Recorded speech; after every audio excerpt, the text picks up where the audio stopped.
Yo, what's up? What's up? Once again, you know what time it is? It's Wednesday. You know what it is? We got the full court trio in the house. I see everybody that's coming in the chat, but do us a favor. Once you come in the building, please do us a favor. Wipe your shoes off at the door, kick them to the side, and smash the like button. Look, smash that like button. Do us a favor. Don't be stingy, man. It don't cost nothing to smash the like button. The only thing you got to pay for is just pay attention. That's all you got to do. Just pay attention. But smash the like button for us, man. You got the full court trio in the house. You see the title of the show. Caitlin Clark out late again. Sky look to stun the Liberty. And we're going to break it down here all next here on the full court trio.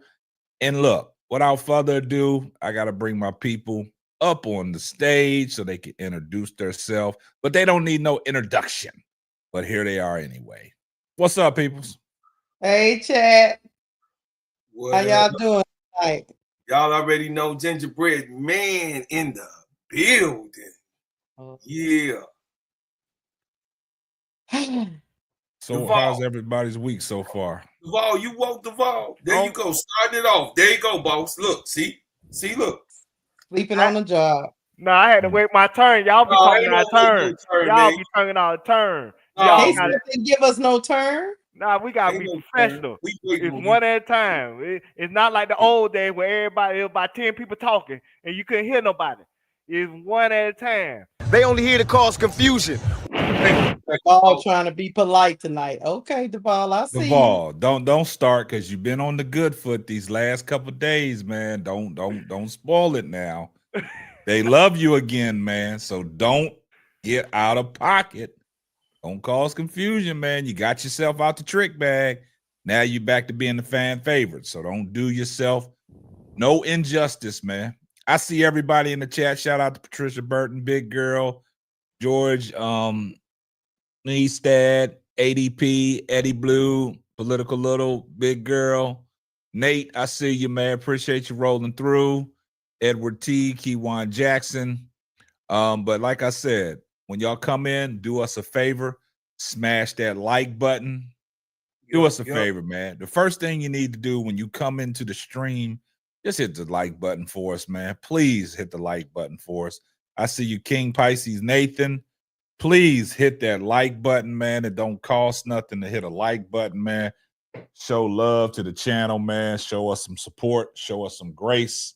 We appreciate everybody in the chat, man. So, Big Girl, you said Lynx barely won by 4.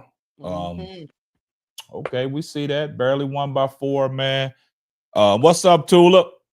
Glad you made it back. Duval, don't be causing no confusion in the chat, man. You know, you gotta watch his little fingers. He'd be over there typing and causing confusion, KSAP. You gotta watch him. Duval, don't be no keyboard hole tonight. Don't do it, Duval. I ain't gonna do that. Hey, chat. Yeah. But I will tell the chat, you know what I'm saying? It is Wednesday. It's 2 days before payday. Sometimes y'all get y'all direct deposit early. So if you want to donate a little cash, you know what I'm saying, we'll appreciate it. You know what I'm saying? I'm just telling the truth. Y'all get y'all donations, y'all get y'all check deposit 2 days before payday, and don't lie. So, you know what I'm saying? You want to slide a little something like it's church, you know what I'm saying? I'll look the other way. And like I ain't see nothing. And I won't tell your boss either what you spent your money on. So, Duval, what you trying to say? They got one of them second chance check-ins where they get paid 2 days early?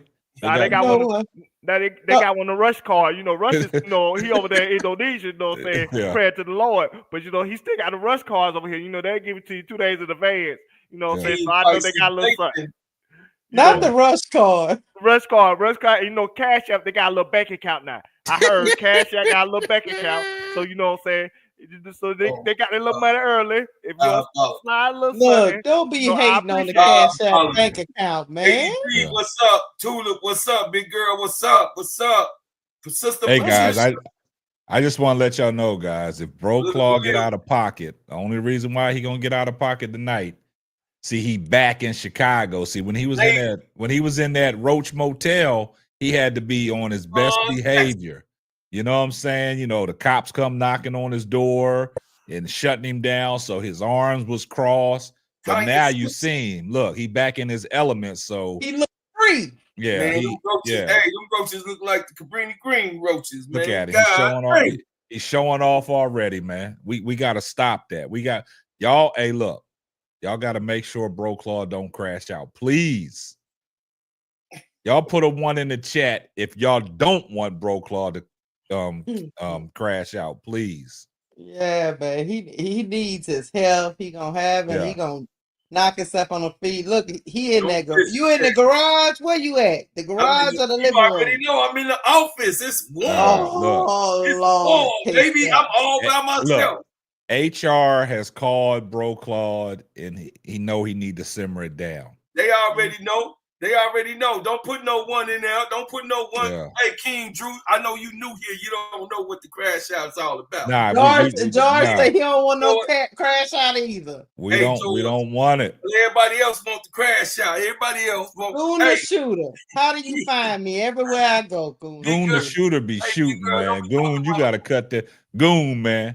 As much as you be shooting over here, man, you gotta donate to the channel, man. You gotta stop that, man. Goon, that's unacceptable, man. You be shooting all these shots. We be shouting you out every time. We can't even get a little donation, man. Not even little $2. We can't even get a $2 super sticker, a $1 super sticker. Cheater. Yeah. Goon, man, we might have to block you, man. We might have to send Goon to Block City, man. He ain't doing right, man. Goon is not doing right. Goon is diabolical, man. I see you, Sister Tanya. Let me tell you something. Goon got that Western Union card. You know what I'm saying? They only charge like 50 cents per every $10 order. So you know what I'm saying? You can slide a little something, and we wouldn't even charge you for the shipping fees. Look, you know, how about this? How about this, Goon? Paid trash. You know, after 3 games, 3 for 11, that wasn't that great. 3 games, 12 points, 10 assists, 3 steals, and 1 rebound in the 3rd game in the W. Hey, look, I want y'all to do to stop giving Goon the shooter a shout out, man. We be saying his name too much, man. And he talk about he watch every Goon the shooter ad. said he watched every YouTube ad. Goon the shooter, you diabolical, man. Hey, he's sitting there talking about what's up, Paige? What's up? See, when Paige come in here, Paige always give us a donation to start the show. And I know she's gonna be the first one to donate to get it popping, man. And Goon say he don't skip the ads though. He keep watching them all the way through. Goon said y'all getting paid off my view. What's That's up, diabolical. Man, what's up, what man? My man. That's right. Oh, be more in the house. Now you see how Bro Claude acting, y'all. He wasn't doing this when he was in that in that trick bag in that pimp hotel, man. He was on his best behavior. Now he want to show out. He didn't look happy in that pimp hotel. He didn't, man. He didn't look happy at all, man. He didn't, man. Shout out to Paige. Paige in the building. I love Paige. You know what I'm saying? Paige got that just for me hairdo with her little picture. I love Paige. Paige my favorite. In a big film, a big time film. Damn, yeah, man. He back at home. He back home, man. Nah, bro, Claude, stop that. We can't do that. That's an HR issue. Don't do that. Talking all on me. You let him do that type of stuff. Because you coming in. Because he's talking nice and calmly. You coming in reckless. You gotta stop nice that, bro. I have not said anything. Why are you being so loud, man? Because I'm in my place. Nah, man. You gotta go back to your Cincinnati behavior, man. Put the Cincinnati back in. I ain't did nothing yet. See, he always come in on. Look, hey, be careful because my mama will get you. She didn't want her baby to be touched. If he was doing I'm not touching you. You just got to be on your best behavior, man. Look, hey, I don't want to hear about no touching. I don't think it's a conversation I need to be a part of.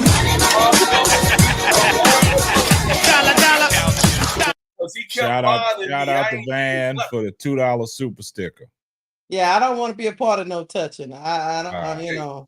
Y'all keep that to yourself. Touching to get you on trial. Don't do that. What's up, Lady Jade? Touching will get you on trial. Don't do that. Next thing you know, look. Next thing you know, they doing a YouTube special on me now. I don't want to be a part of and that. we're gonna be subpoenaed. Hey, they got a whole diabolical. Kwame Brown got Claude and Keisha. It's big, man. Look, why y'all we ain't giving no shout out. Why you shouting out Kwame Brown, man? I ain't giving that dude no shout out. I ain't giving him no shout out. He a punk. Oh, here we go. Come on, there we go, bro. Claude, you gotta stop that, man. Here we go. You can't be doing that, man. You can't be calling these people like that, man. We trying to be a respectable show. Speaking of human resource, I had a human resource meeting this past weekend because of Lakeisha representation. Yeah, you filed a complaint on me.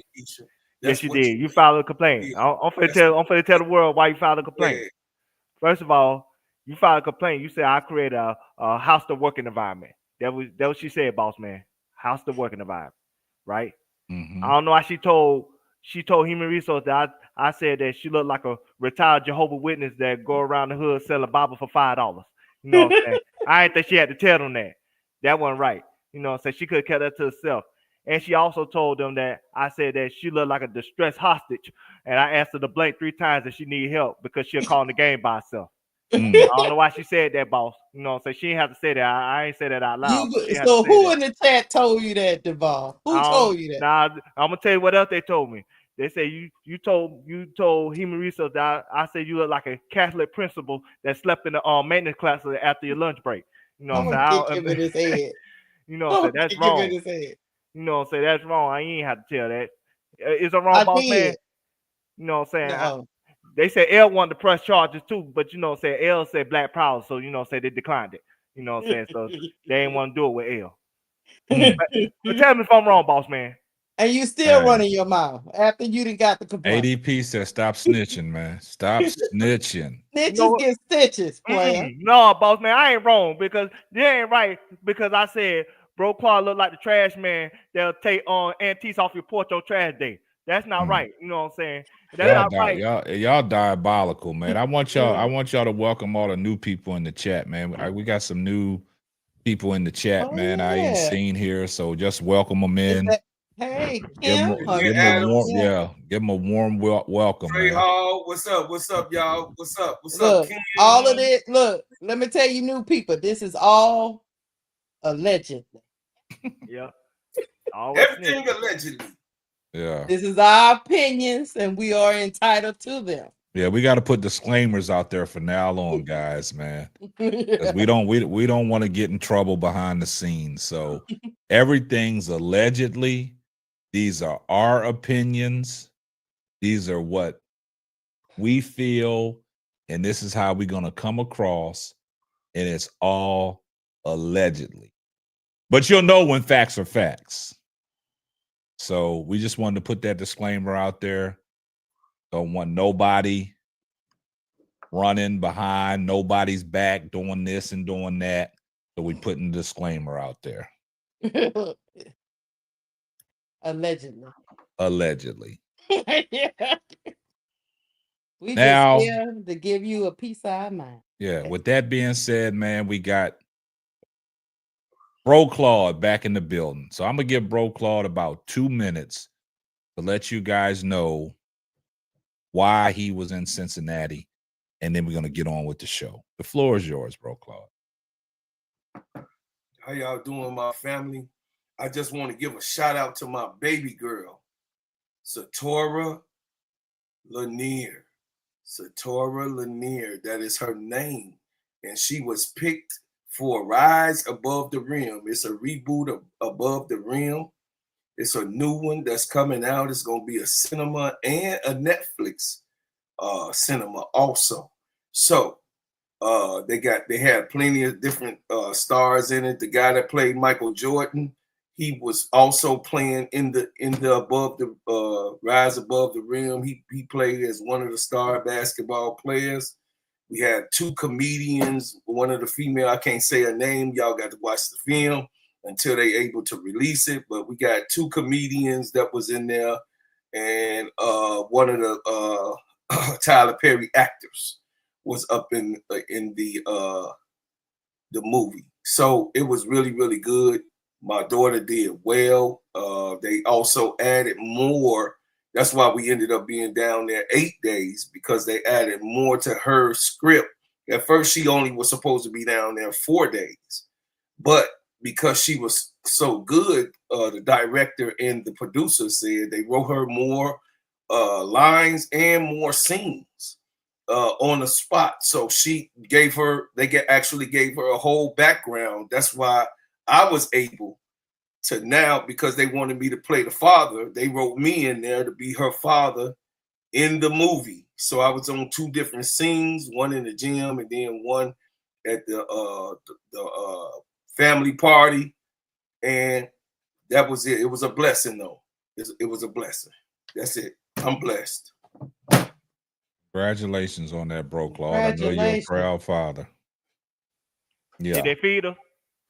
Yeah, they have room, boy, but we were actually in there with them roaches that was in the projects though, but it's all right. I ain't complain too much.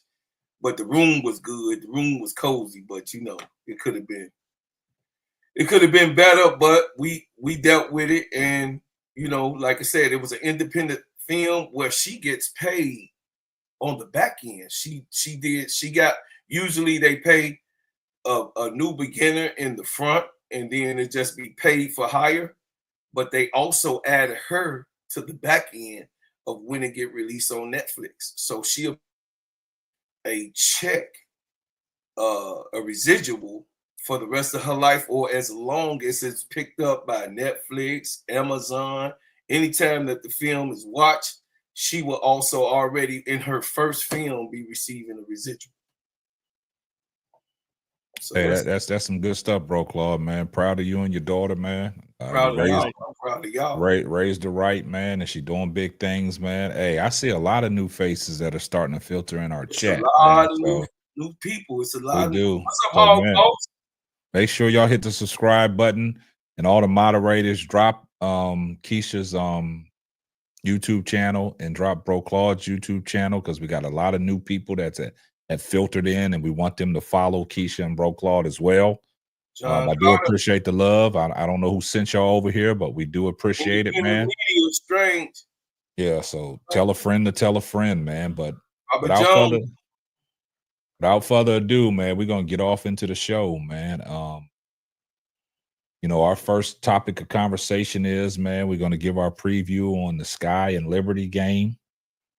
What the Sky need to do to bounce back to, you know, stun the Liberty. You know, it's gonna be a nice matchup, I think. You know, you got Angel Reese, you got Breanna Stewart, and we saw some of the things that what Angel Reese was able to do to Breanna Stewart last year in the matchups defensively. So we're gonna get off into it. Without further ado, man, turn it over to Keisha and let her get her take off on what you think in this preview, what the Sky need to do to bounce back to get back on the right track and get in the win column.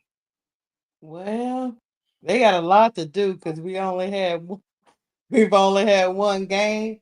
But if they can at least get the chemistry going between the 2 bigs and Vandersloot, that would be a good thing to decide what type of team they want to be. Are they going to empower? I would like to see Ariel Atkins get off. I would like to see plays being run for her. I understand that at the beginning of the season, everybody was talking about playing through Camilla. I think they can still play through Camilla. They just have to have another backup plan for when that option is not working. And I think Ariel Atkins needs to be a big part of this offense. I really do believe Ariel Atkins and Vandersloot need to play off each other. I don't want to see no more Rachel Bannum running around, running the offense. I don't want to see that ever again. I fear that I might see it again, though, So I'm getting myself ready for that. Let the game come to them. Another thing I want to see is just hoisting up a whole bunch of threes.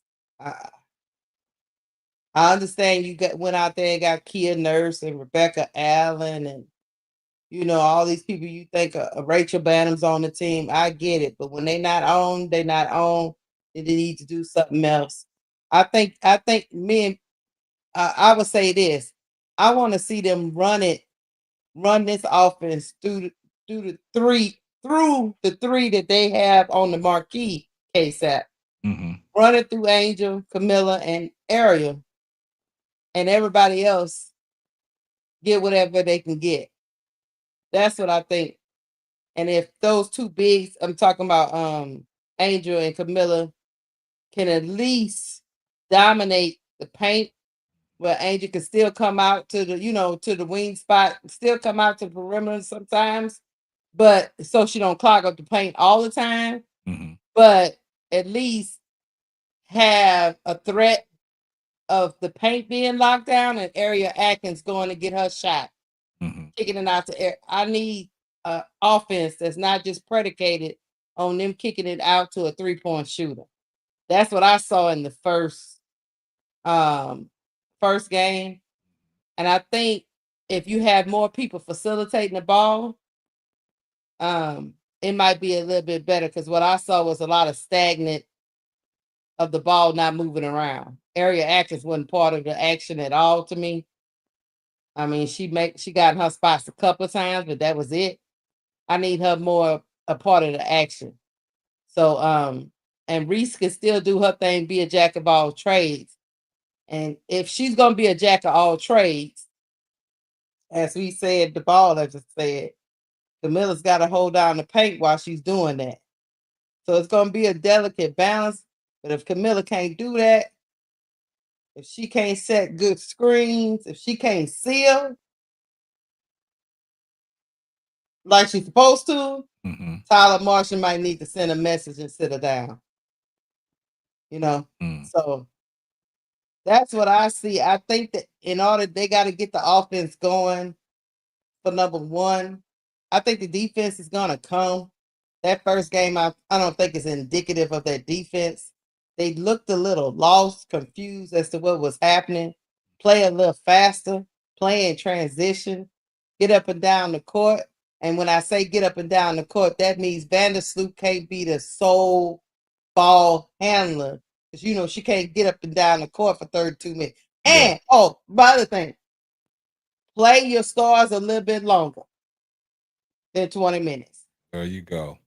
Just 1 second. Hey, shout out to Tanya for the $2 super chat. Here comes the money.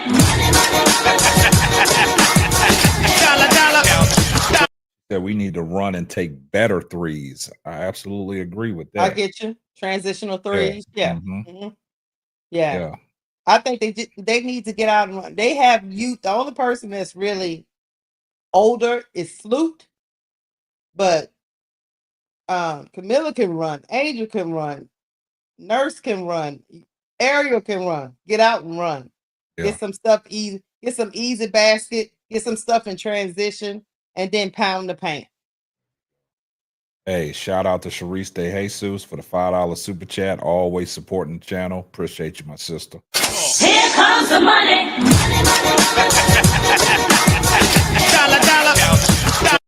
Keisha, you said some valid points, man. But I'm gonna let Duvall take it away. Go ahead, Duvall. What's your take? First of all, boss man, Sharice said payday is every day for her. She always donate. Oh. I appreciate it. I appreciate you, Sharice. Well, anyway, this matchup is more of a favorable matchup for the Sky than somebody like the Fever. And the reason being is, I think somebody like Sabrina Ionescu is the only one that could really hurt you from the outside. And unlike the Fever, when you had Kelsey Mitchell and Caitlin Clark that had that capability, and you had to use the area to pick your poison. At least if you with the Fever, if you could just solely focus on Sabrina Ionescu when it comes to on the defensive end with Ari Atkins, I don't worry about somebody like Phoenix going off, and I don't think Natasha and Claude could go off 2 games straight. I just don't. I just don't think she's that type of offensive player.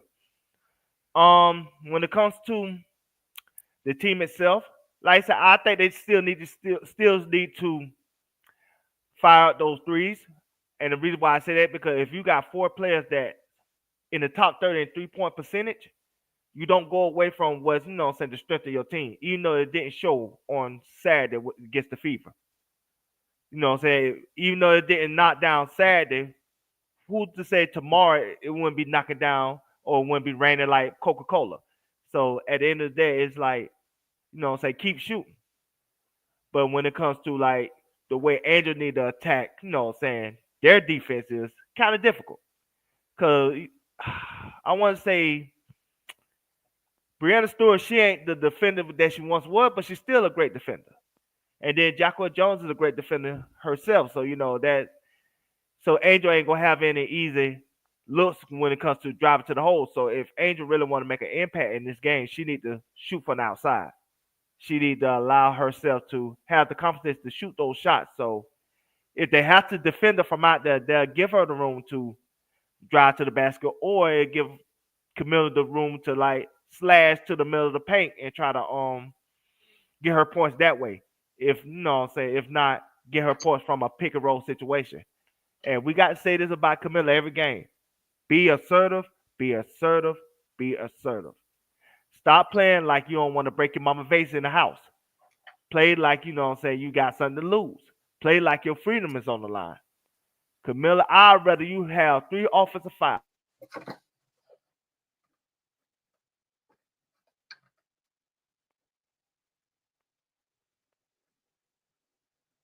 Ball, you still there? Shoot the ball at all. And so you can't feel like with your actions that you don't want to be a part of the offense because you feel like you're not being involved, but then when they get you involved, you being passive with the basketball. You can't have it both ways.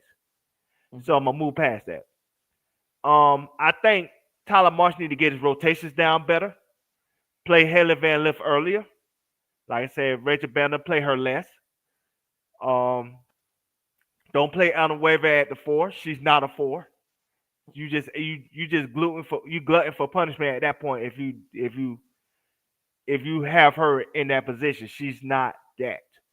And I would have Beck Allen come in the game early, even though I think she should personally start because I think she's a better player than Kia Nurse. But if you're not gonna have Rebecca Allen start because you want Kia Nurse to start for whatever reason, she need to come in the game early. And the most important thing they need to do is maybe run some small lineup. Maybe have a lineup with Angel Reese at the 5, and you might have Becky Allen at the 4, and like Kia Nurse at the 3, and Ari Atkins at the 2, and Helen Van Lith or Van Sue at the 1. And that way you could try to run them out the gym when they go big lineup, and see if you could spread the team out that way. You just gotta be creative, cause just like Jacqueline Jones said in her quote, which I wish we would have had it posted, but she said they're gonna try to be physical because they limited in other areas. That's not exact words, so allegedly that's like in paraphrase. But at the end of the day, if she feel like that, that means you have to do something to counteract what she think you're not good at, and that's how you gonna win this game. That's a great point, man. And shout out to Eagles Brother 92 for the $1 super chat. Here comes the money.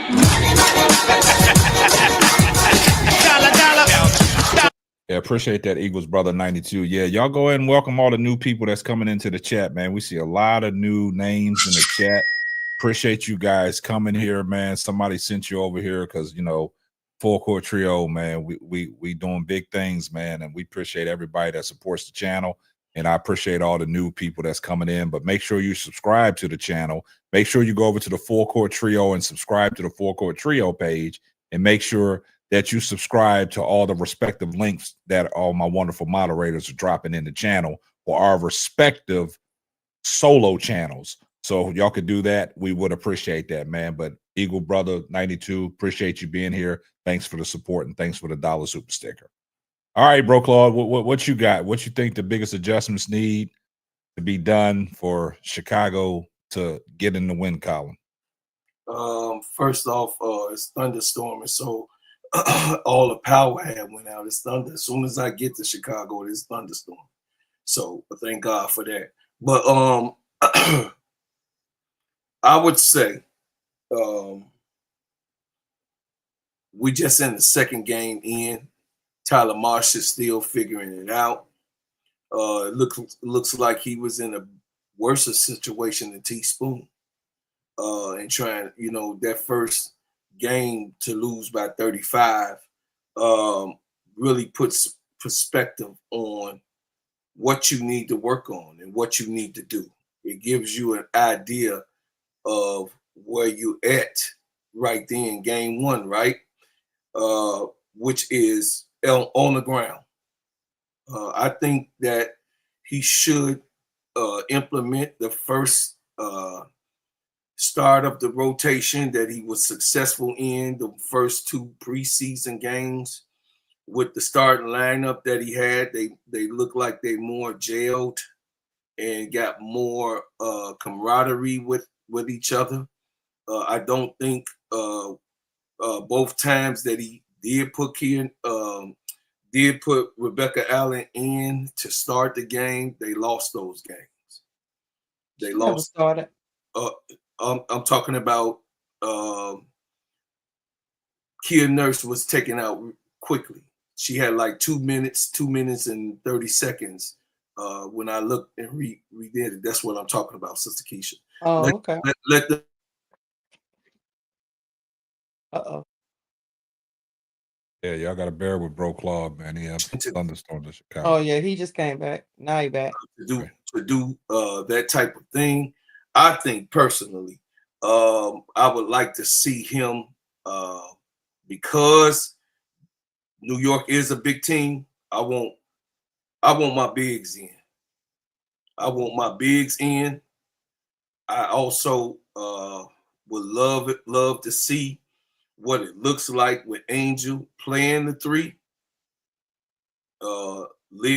E. Will playing the 4, and Camilla playing the 5. I just want to see how it looks because that's a big lineup. And then maybe we can have Rebecca Allen 6'4", in and out, or whoever, or Ariel Atkins, of course, playing that 2, and Courtney doing what she's doing. But I do want more Haley Van Lift. I do want more Haley. I'm going to express that all the time. Because guess what? She's a rookie, y'all. They don't have a plan for Haley. They don't have no team in the WNBA for the next 10 games have a plan, and we'll have a plan for Haley Van Lift. They can watch all the film they want, but this is a rookie, y'all. And rookies, we already know, are unpredictable. They're unpredictable. So I would like for Haley, to get more minutes, more time to run the offense and see how that works. So basically, I'm sticking with my guns. I think that we're going to be okay. We got belt to ass. That's what it is. It is what it is. And I think that we're only in the second game, y'all. We only in the second game. No crash out for me. I'm not panicking. So let's not panic. Let's see what we have. Let's see what we have. And that's it. Okay, I mean that's all. I heard what everybody said, and I can piggyback off of a lot of y'all's points, but I'm gonna start with Keisha about Rachel or Raquel, whatever her name is, Rachel Banham, just coming up to court shooting ill-advised threes. I don't need Rachel Banham trying to run the offense. I need Rachel Banham to be the shooter that she's supposed to be. Yes. But I need you to take great shots, not bad shots. My thing about it is I don't like when you try to get everything back in one possession. That's right. They go down. We saw in the first game, Indiana go down and score. And what did Rachel Banham do? She thought she needed to come up court and jack up a quick 3 before we even got set. And that's why Indiana was getting out in transition, scoring all the transition points. But I will have to start with Coach Tyler Marsh. I would like to see more energy from Tyler Marsh. I would like to see him be more energetic. I would like to see him standing up, pacing the sideline instead of sitting down. I don't know if you guys recall when they did the interview with him, when he was mic'd up, he was sitting down on the bench, no enthusiasm, and he was just bland to me. And he's very soft-spoken, and we knew this about Tyler Marsh. He's a very soft-spoken person, but he got to light a fire up under that team because stuff rolls downhill. You know, if your leader is fearless, then everybody else is going to be fearless. But he has this laid-back mentality, and I don't think the group is rallied around that yet. It's going to take about 3 to 4 to 5 games, me personally, for them to really come together. Also, when everybody's talking about HVL, I would like to see her get more minutes. But the thing about it is, going up against the New York Liberty, like Duvall said, it's a better matchup for Chicago because we saw that last year. It's a better matchup. And when we talking about shooters from the outside, when he's talking about Sabrina Ionescu, and then he said Natasha Cloud, don't think that she can put back-to-back games together the way she is. But you got to understand something. Now, if Natasha Cloud gets it going, you got Sabrina Ionescu from the outside, that leaves Ariel Atkins. She still got to pick her poison. Who do you shut off? Who else is going to be a perimeter defender if both Natasha Cloud and Sabrina are getting off? If Sabrina's out there shooting, who's going to lock her down? To y'all's point, would y'all like to see Kia Nurse in there or Rebecca Allen? I would probably go with Rebecca Allen because of the length. You know, the length causes problem with Sabrina Ionescu because the one thing about Sabrina, when she shoots her shot, she shoots the same shot. So if you put somebody on her with length, there's a possibility Rebecca Allen can get some block shots. Also, when we're talking about Angel Reese is going to be Angel Reese. But the key factor is you got the Loch Ness Monster on the other side of Jacquel Jones. What is Camila Cardoso going to do to prove to everybody that she can be that go-to person, that she can be accounted upon when they call her name? But if we seen any signs of what she did the first game, Chicago going to be in trouble. The thing about it is, I know everybody gave Duvall a hard time when he said, you know, things about Camila Cardoso, but it was just facts. And game one made Duvall look like Astronomics. But the thing about it is, New York Liberty, man, they well equipped, man. They got a stacked squad, man. You know what I'm saying? Mhm. But you know, you got to look at it. Breanna Stewart, first game, you know, coming back off of the injury, she looked like the Breanna Stewart of old. Then you got Jacquel Jones. Jacquel Jones can still be effective in the paint, but you know Jacquel Jones can step out and shoot three ball. And outside of that, you got Sabrina. Sabrina was even hitting the mid-range game the first shot. You know what I'm saying? Then, like Duvall said, we didn't expect Natasha Cloud to put in, what, 27? She had 27 the first game or something like that. We didn't expect that. But as far as the Chicago Skies matching up with them, Chicago Skies got the pieces. And I would love to see Michaela Onyeawede step up. First game, she was a dud. We need more from her. Also, Ariel Atkins, outside of Angel Reese that had double figures, Ariel Atkins was the only other person in double figures. But at the same time, everybody gave Ariel Atkins, you know, grief because they said, oh, man, she's not doing nothing. The only thing that Ariel Atkins didn't do, she wasn't aggressive enough. She shot 50% from the field, but she only took six shots. 3 of 6 and 2 of 2 from three-point range. We need her to be more aggressive. We know what she can do defensively, get in the passing lanes, disrupt a lot of things, but it comes down to Camila Cardoso trying to dominate on the inside because we know what we're going to get from Angel Reese. Will coming off the bench, and I like Keisha said, I got to agree with Keisha 100%. These starters got to play minutes. You can't set your starters, especially like in game one, you set Camila Cardoso and Angel Reese down at the same time with 3 minutes left in the second quarter, and you let Indiana's lead balloon to 12 at halftime, and then you couldn't recover after that. So I just think, like Duvall said, it's going to be a great matchup, be a better matchup than the Indiana Fever. But at the same time, I just think it starts with the head coach, man. Head coach got to be more enthusiastic, and he got to get the troops ready, man, because his coaching style didn't impress me game one. But I said I wasn't going to fly off the handle. I wasn't going to crash out. I was going to give it some time. But yeah, Tyler Marsh got to be a better head coach. And that's why, in my opinion, this is just my opinion, KSAP, I don't think they can go small. Angel has to deal with Stewie. Yeah. And Camilla's got to deal with JJ. Whenever they're on the court, if we go small, them two can kill us. They can't have. That's why in this game, I do agree a little bit with you, Duvall. Maybe Rebecca Allen needs to start at that 3 spot, and then we'll be a big team. At least while they have that, because they'll have Stewie, JJ, Beavich, on the court all at once.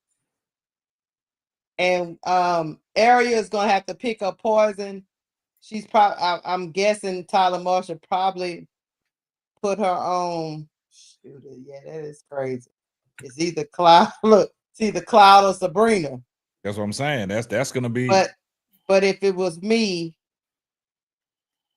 I would put on Cloud because Sabrina's shots come from a certain spot. Exactly. All the time. So, but yeah, I absolutely don't think they can go small. When Stewie and JJ are on the court, Camilla and Angel have to be on the court, or they're gonna get creamed. That's just my opinion. Because Stewie is a very versatile big. Oh yeah.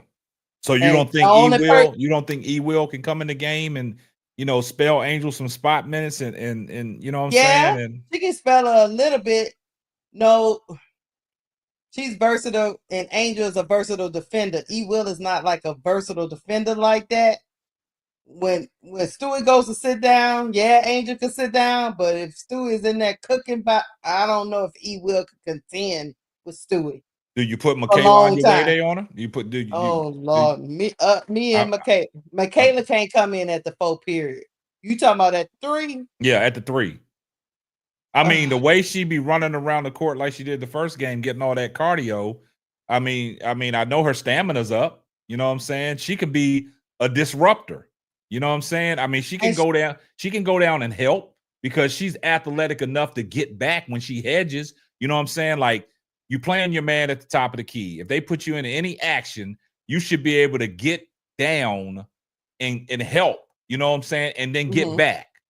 I mean, I think she's versatile enough to do that. I mean, some people say that, she should be able to do that. I agree. I just need her to be at the 3 when she's doing it. I don't want to see her at the 4. If I see her at the 4 in this game, Tyler Marshall's point shaving. I don't know what he's doing because that's putting Michaela at a severe disadvantage. You know what I'm saying? Is this, and you don't get any rebounding from that. But I'm with Bro Claude. I would like to see that lineup he was talking about with Angel at the 3 and E-Will at the 4 and Camilla at the 5. But I don't know if this is the game to try that out because the Loch Ness Monster and Stewart get it cooking. And then you got Cloud running around there dishing with Sabrina. It's a lot to stop. And the small people on our team ain't our bench play. No, can't do it. Can't go small. Not in my opinion. So you don't think the small ball lineup will work for the Sky? No, not against the Liberty. And Ben G, I do agree with you. We got to stay out of foul trouble, man. I mean, Camilla got to stay on the floor given the opportunity, man. She can't be lazy and commit stupid fouls, man. See, I've always been in the frame of mind when you commit fouls, stupid fouls, that means you're tired. You know what I'm saying? They them tired fouls that you shouldn't be committing. But and Big Girl is right. Camilla can't. She can't guard JJ. But what else we got? You know. Talking about my son come crashing up here and talking about Halliburton just hit the game winner over New York. Oh, Came back Lord. from 14 down with I 4 mean, minutes left. we ain't got nobody else but Camila Yeah. Cardoso. What else can we do? Angel can't guard all the bigs. But hey, but people, I mean, Keisha, but people said that Camila Cardoso was that person. E. Will was gonna be that person. So what's the problem now? Oh, tie game. I do know this. If Camila come out there not being assertive or whatever we call it, and she over there just slapping people and getting in foul trouble, you're gonna have to go to E. Will. Slap. I will sit her down. I'm serious. I wouldn't care if I lose the game. I will sit her down. I wouldn't I'm not one of them people that keep repeating myself over and over. Either you want to play or you don't. I don't have time for it. Come in, you 6'7", you just as big as Jonquel Jones. Yeah. Why 4 you can't guard her? Or at least attempt to guard her. When I seen you guard Asia Wilson and block her like 4 or 5 times, where's that Camilla? Yeah. That's what I said. But notice all Camilla's blocks come from the backside though. I get it. She don't play you straight up and stuff the ball back down in your face. It's always coming from the backside. Can I just talk to you, Camilla? Listen to me. Listen to me, Camilla. All I need you to do is frustrate JJ. Yeah. Just frustrate her. JJ be losing her cool sometimes. Just frustrate her.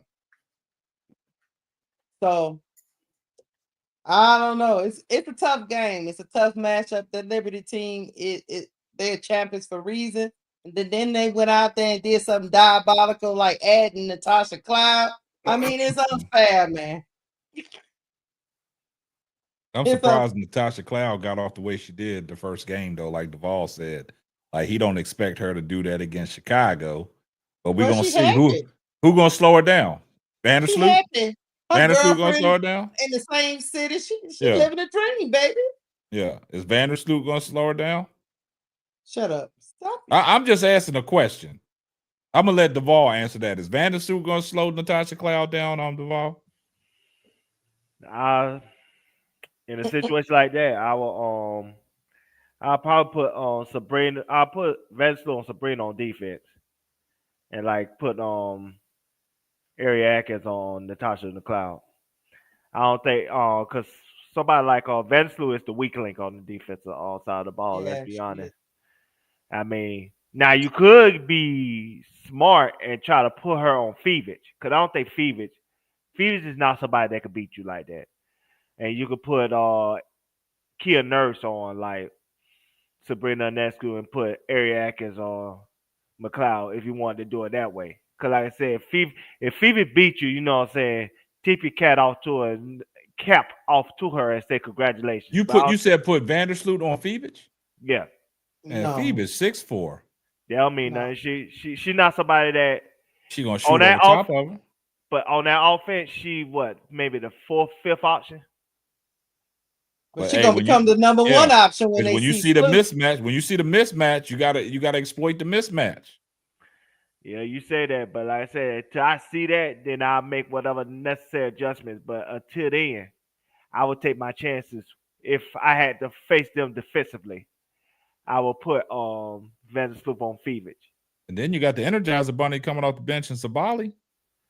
Yes. Now, that's the thing. Can E-Will deal with Sabali? And see, the thing about Chicago, they gotta win. They gotta win the minutes when Angel's on the bench. They gotta win the minutes. Tyler's gonna have to play Maddie Westbell. I don't know what he's doing, but he's gonna have to play her. He's gonna have to play her too in this game. Yeah. E-Will is gonna get overrun on the second unit. I've said it. I'm gonna stand by what I say, man. I think Haley Van Lith will be the game changer. I just think that she need like Angela. You taking the words right out of my mouth, Angela. But he don't trust HBL though. They don't trust none of them young people. They don't trust Maddie Westbell or because preseason game, right? You in a preseason game. And a preseason game is really supposed to be for showcase, right? To see what you are capable of doing. And you still bringing Maddie Westbrook and HVL in the game when the game is over. I know. That's diabolical, man. Because he one of them coaches. He don't want to play the rookies. At least allegedly, that's what it's Yeah. given. Yeah. That's what it's given. But I think He'll rather have Rachel Banham or Raquel, whatever her name is. He'll rather give her the ball and tell her to facilitate instead of which is real crazy because I'm looking at Tyler Marsh with a side eye right now because you were a developmental coach. So start developing these rookies. And I don't get it. Banham should not be doing no playmaking abilities, man. At all. I just want to know what Tyler Marsh did with Michaela Onyeawede over the off season. Because I mean she didn't look better to me. She didn't look like she progressed. I'll let Bro Claude. I don't know. Talk to us about Michaela Onyeawede. Go ahead, Bro Claude, man. Because I see you back there getting irritated, man. What's going on? He tried to develop her into a forward. That would look like to me. But go ahead, Bro Claude. I think we are mistaken. I think that Michaela will be okay in her position. I also think that Michaela knows that she did not show up. Man, y'all got to remember, these are professional basketball players. I don't give a daggone if you don't believe in them or not. Washington Mystics proved that. Washington Mystics, they're about to be 3-0 after tonight. Who would thought? I do want, that's because they're playing their rookie. They have to play their rookie, of course, but their rookie is doing well. You understand? So Kiki is doing well. Give the young people a chance. This is what they do. They're young. They got the win. No more Rachel Banham coming down shooting threes and nobody's under the basket. I don't know what the hell, but what he done told her. I know he did work with her during the off season. He said it and stated it himself that Rachel stayed in Chicago the whole off season. I don't know what she stayed here doing, watching the snowfall. I know what she stayed and did. You want me to tell you before you finish? She stayed and learned how to be the one. She was eating ice cream. She was eating ice cream. She took some of that snow that came down in Chicago. She was making nice ice cream for the off season, and her and Marsh had some Chicago ice cream snowballs. I don't know what to tell you, but Michaela Onyeawede, I think that she has always been overlooked, but it's also like KSAP said, it's up to Michaela to prove that she belongs on this team. I'm not gonna disagree with Boss when he said that. It's her job to prove that she belongs on this team. And the first game was not a first game for her because you didn't find her. She did not do anything that I saw that was an improvement from last year. Heck, she didn't do nothing that she did last year in this first game. So I think that Maddie also should play because, hey, that second unit, I would think that you would be able to challenge the New York Liberty second team.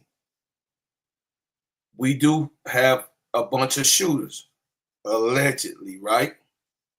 So by us having a bunch of shooters, allegedly, we should be able to fire that thing up. We already know that the first teams check themselves. We know that Chicago can match up with these people. You understand? I'm not gonna cuss Team Camilla. I already know, baby niece. Anyway, I'm saying that Kia Nurse should be in more. Haley Van Lift should be in more. Magic Man, go ahead, get the money. Hey, appreciate you, Magic Man. He's been a member for 7 months. He said peace and abundance and divine blessings to the family. I appreciate that. Like I said, man, I see a lot of new faces in here, man. I appreciate you guys coming through. Go ahead, continue, bro, Claude. Yeah. So the thing is that what I'm saying is that at the end of the day gotta end. And you got to do what you need to do. Because what they're doing right now, I beg to differ.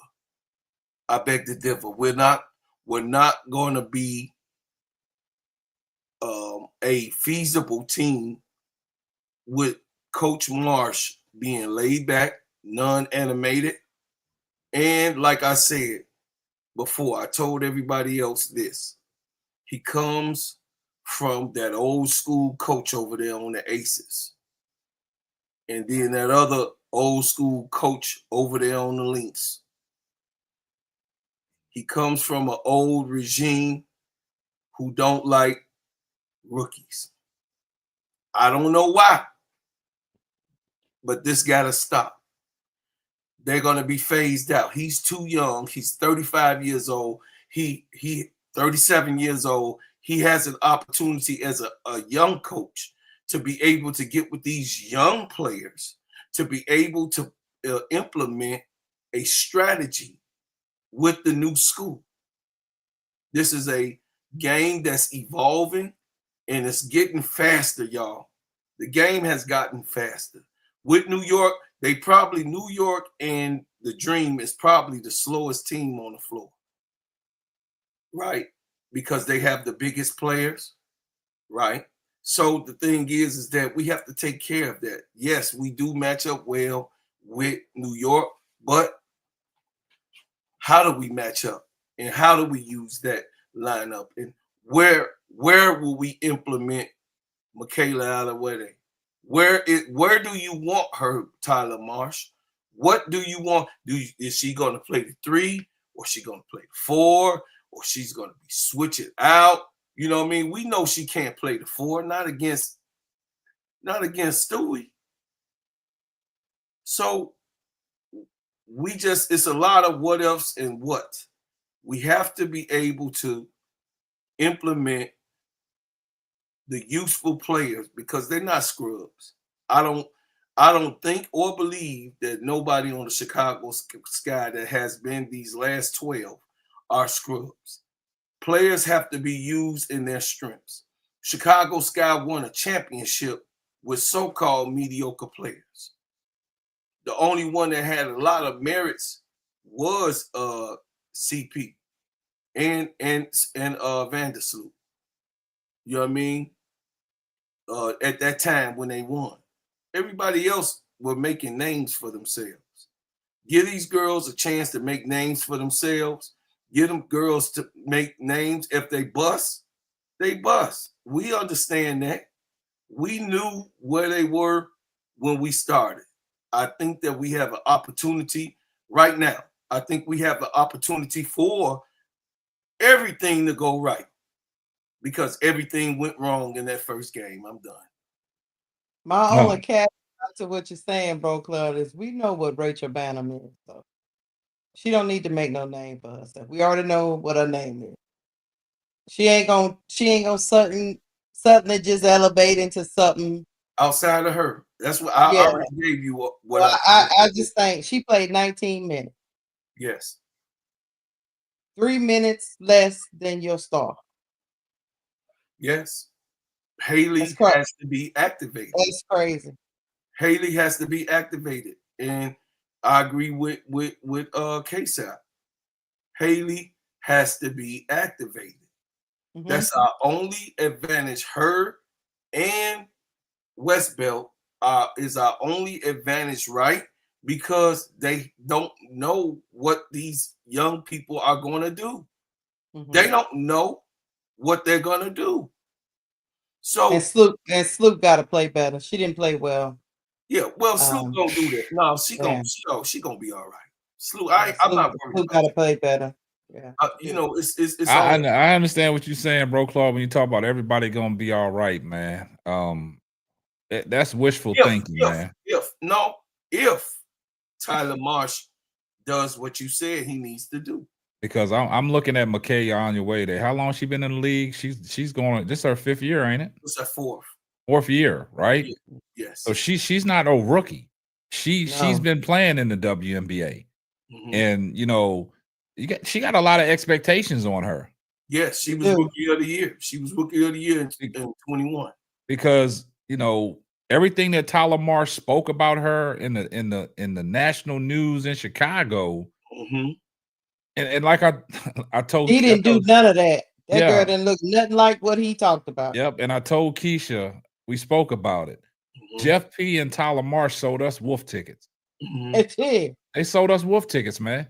Because this notion that you want to play fast and get up all these threes, you don't need that, man. Because this puts a precedent in your player's head that you got the green light. Anytime you come down court, you can shoot a damn three. Yeah. And that's what Rachel Banham thought. She had the green light, where she had the ultimate green light to come down and jack for beats. And we ran no offensive sets in the first half. When the game was tight, they was down 5. He took Angel and Camilla out and set them down for the last 3 minutes of the half. That ballooned up to 12.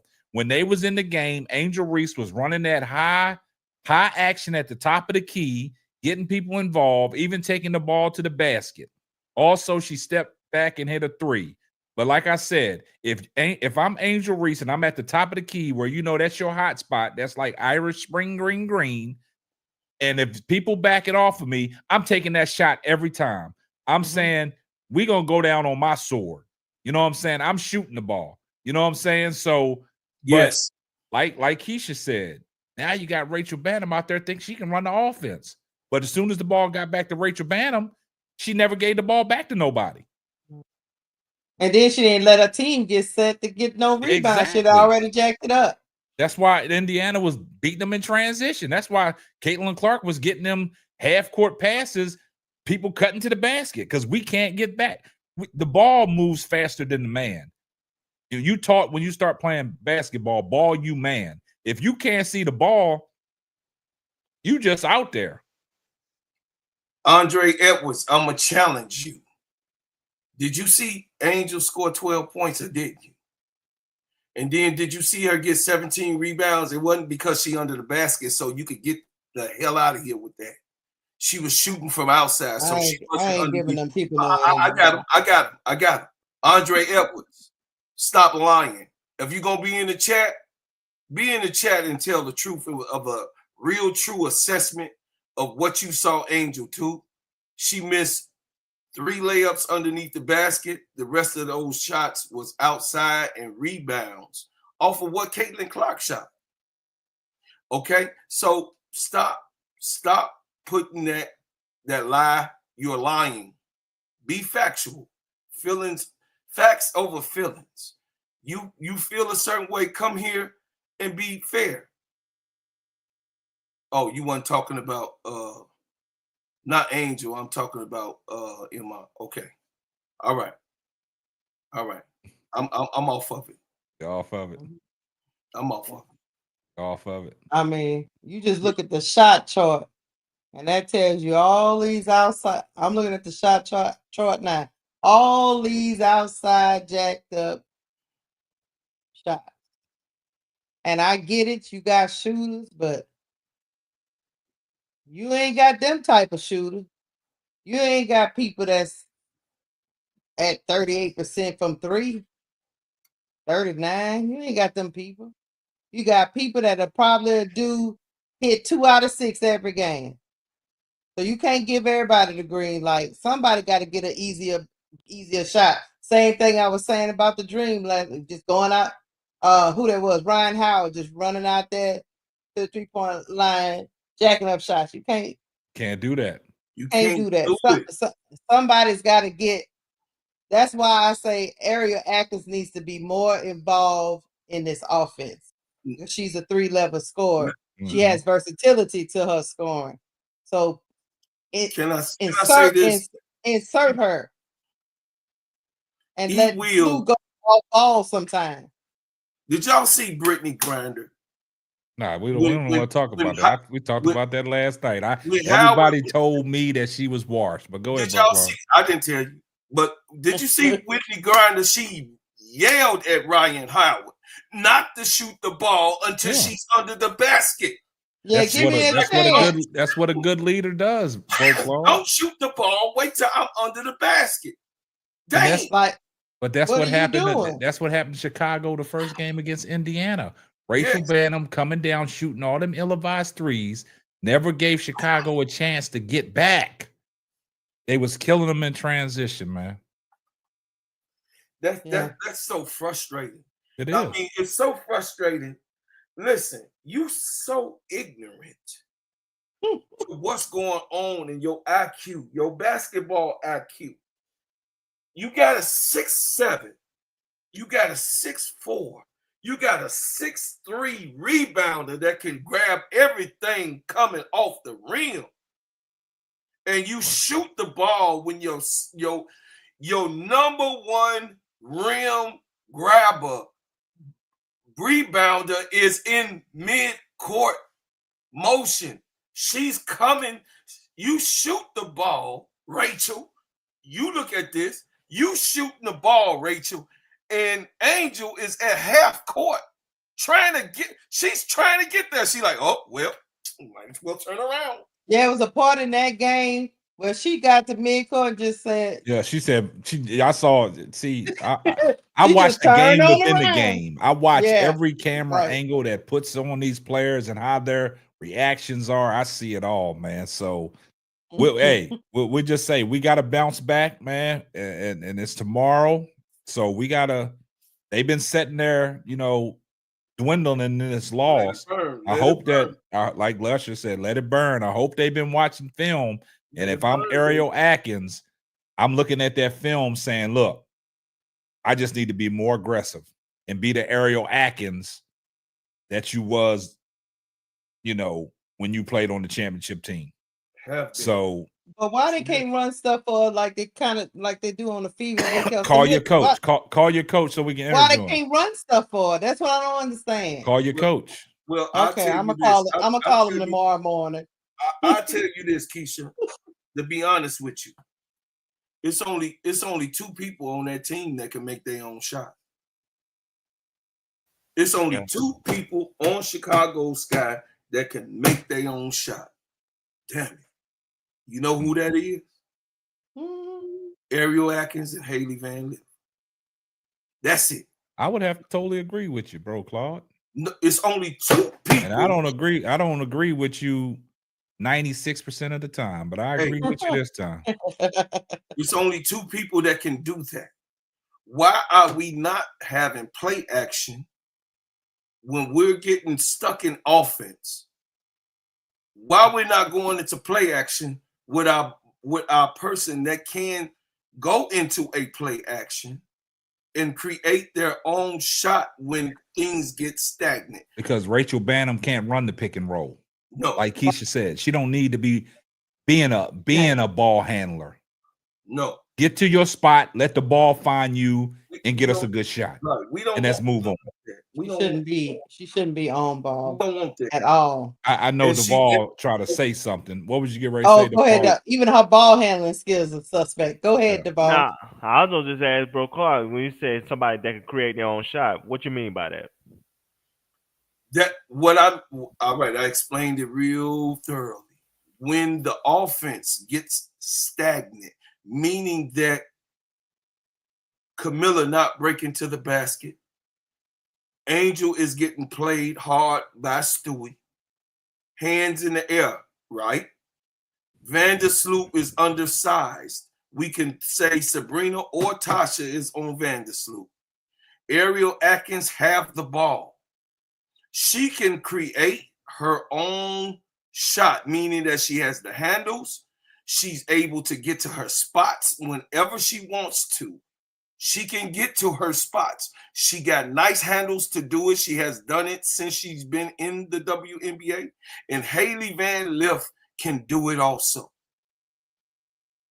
That's So what my question is why Angel name ain't mentioning that? Nah, she can't be mentioning that, man. When the Come on, offense man. bogged Come on, down, man. man, she can't. I'm She keeping can't create. it. her I'm own shot, keeping man. it as look. She can create her own shot. That Nah. don't mean she can make it every time, but she can create it. Nah. Listen, Brother Duvall, you're not gonna get me in the trick bag. You got yourself in that trick bag. No, Angel can run the offense high, low game. She has dribbling ability. She can beat certain times. I'm not going to play with the people. I'm going to be straight up and honest with the people. Angel can develop creating her shot, but we know that she can play downhill. Creating your shot and being able to play downhill is two different things. Two different things. It's two different things, brother. It's two different aspects of the game. Okay. The thing about what he's trying to say is when the offense bogged down and you give the ball to Angel Reese and you say, go get a bucket, it's not happening. That's not happening. It's not happening. Not happening. The difference with Ariel Atkins is she's a 3-level scorer. She can shoot from the outside, she can shoot from the mid-range, and she can get to the basket. But she just has to be more aggressive. And I think the same thing with Haley Van Lith. People might beg to differ, but I think the same thing about Haley Van Lith. She got a nice, creation where she can step back, create the separation on the defense and get that 3 ball off. And sometimes she got that little step back and they think she's going to shoot the 3 and she still got control of the ball and she's stepping in for the mid-range. And also she can get to the basket. She's one of them deceptive point guards that can get to the basket when you don't think she can get to the basket. Absolutely. So a surprise. Like happy birthday. That's what Haley I is. say this all due respect. A woman that got 27, 10, 25, and 15, 24, 21, she can get her own shot when she needs to. Stop that, Duvall. Just because she's not offensively fluid like the players that y'all like to follow, that don't mean she cannot get her own shot. You just said it right there. You just said it. She's not offensively fluid. But that don't mean she can't get her own shot. That don't mean she can't. That's what that means. Isaiah Thomas created that. And Oscar Robertson was the inventor of that. So bro, that's all I'm saying.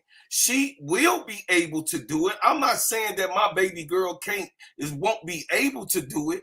Right now, we're not looking for Angel to do that right now. We need wins right now. The thing about Angel needs to be confident enough to take the shots that people are giving her. That's the difference. I agree. You look at game 1, all the open shots that she could have shot from the foul line back to the 3-point line, she was reluctant to take it. Yes. And that goes to show that, okay, if I give you the ball, you're going to be looking out there confused if I ask you to go get your own shot. Because they giving you the shot, you just won't take it. Yes. You just won't take it. Just because you go and hurt college numbers and you give up 27 and 10, that's not telling me nothing about you being able to get your own shot, create your own shot. Yes. You look at the NBA, there's a lot of players that can score, but they need people to get them the ball to score because they can't create their own shot. No, King Pisces Nathan, I said, so you can understand, big bro, I know you always on my team. I said that Ariel Atkins and Haley Van Lith are the 2 people who can create their own shot. Kia Nurse, yes, she does have dribbling ability, but Kia Nurse is a catch and shoot girl. She is deadly. She's a catch and shoot Girl, she can dribble, she can pat the ball, but that's not her style of play. We're talking about exactly what Caitlin Clark pushes off, but she can create her own shot. But Pow Pow, Tahina Pow Pow, can create her own shot. You know why? She got that dip, crossover, behind the back, step back, clean step back. She done it on Caitlin Clark and every last opponent that then tried to stick her. She can dribble the ball, step back, and do the same. You know what I mean? Haley can do it. Ariel Atkins have done it her whole career. That's why she was killing them in Washington. And that's why they wanted her in Chicago, because Ariel Atkins can create her own shot.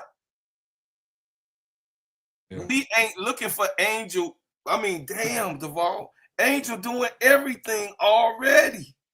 And this is a testament to what Bro Claude and me we're trying to say.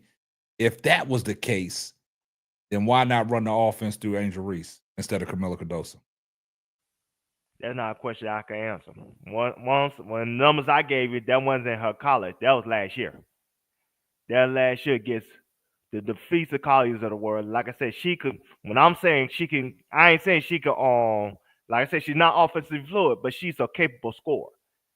That is somebody. That's a difference. That's not a difference. But yes, it is. That's a difference between creating your own shot, bro.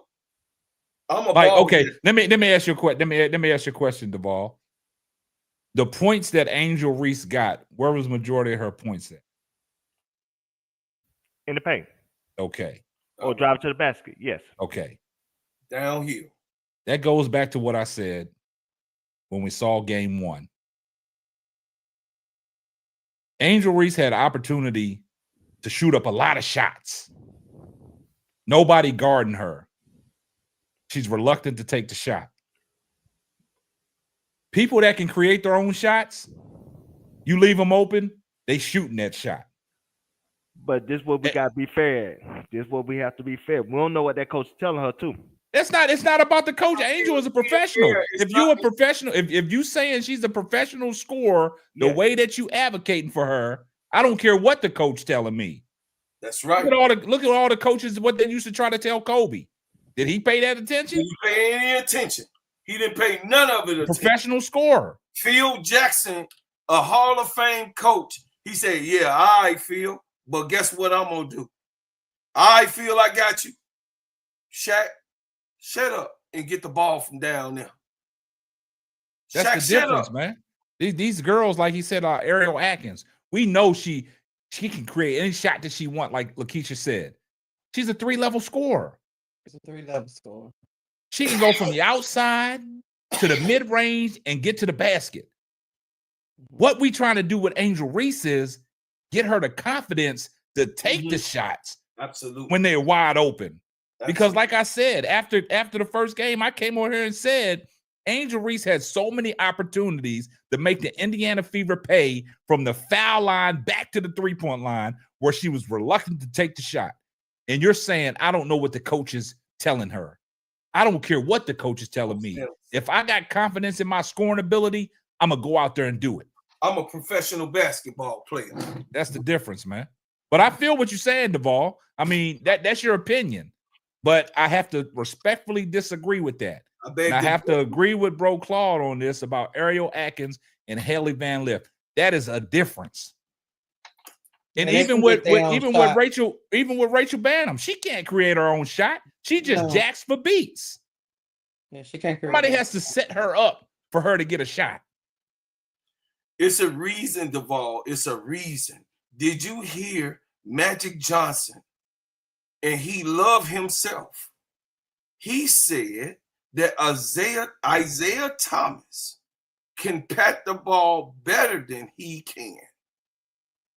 He said because he's closer to the ground.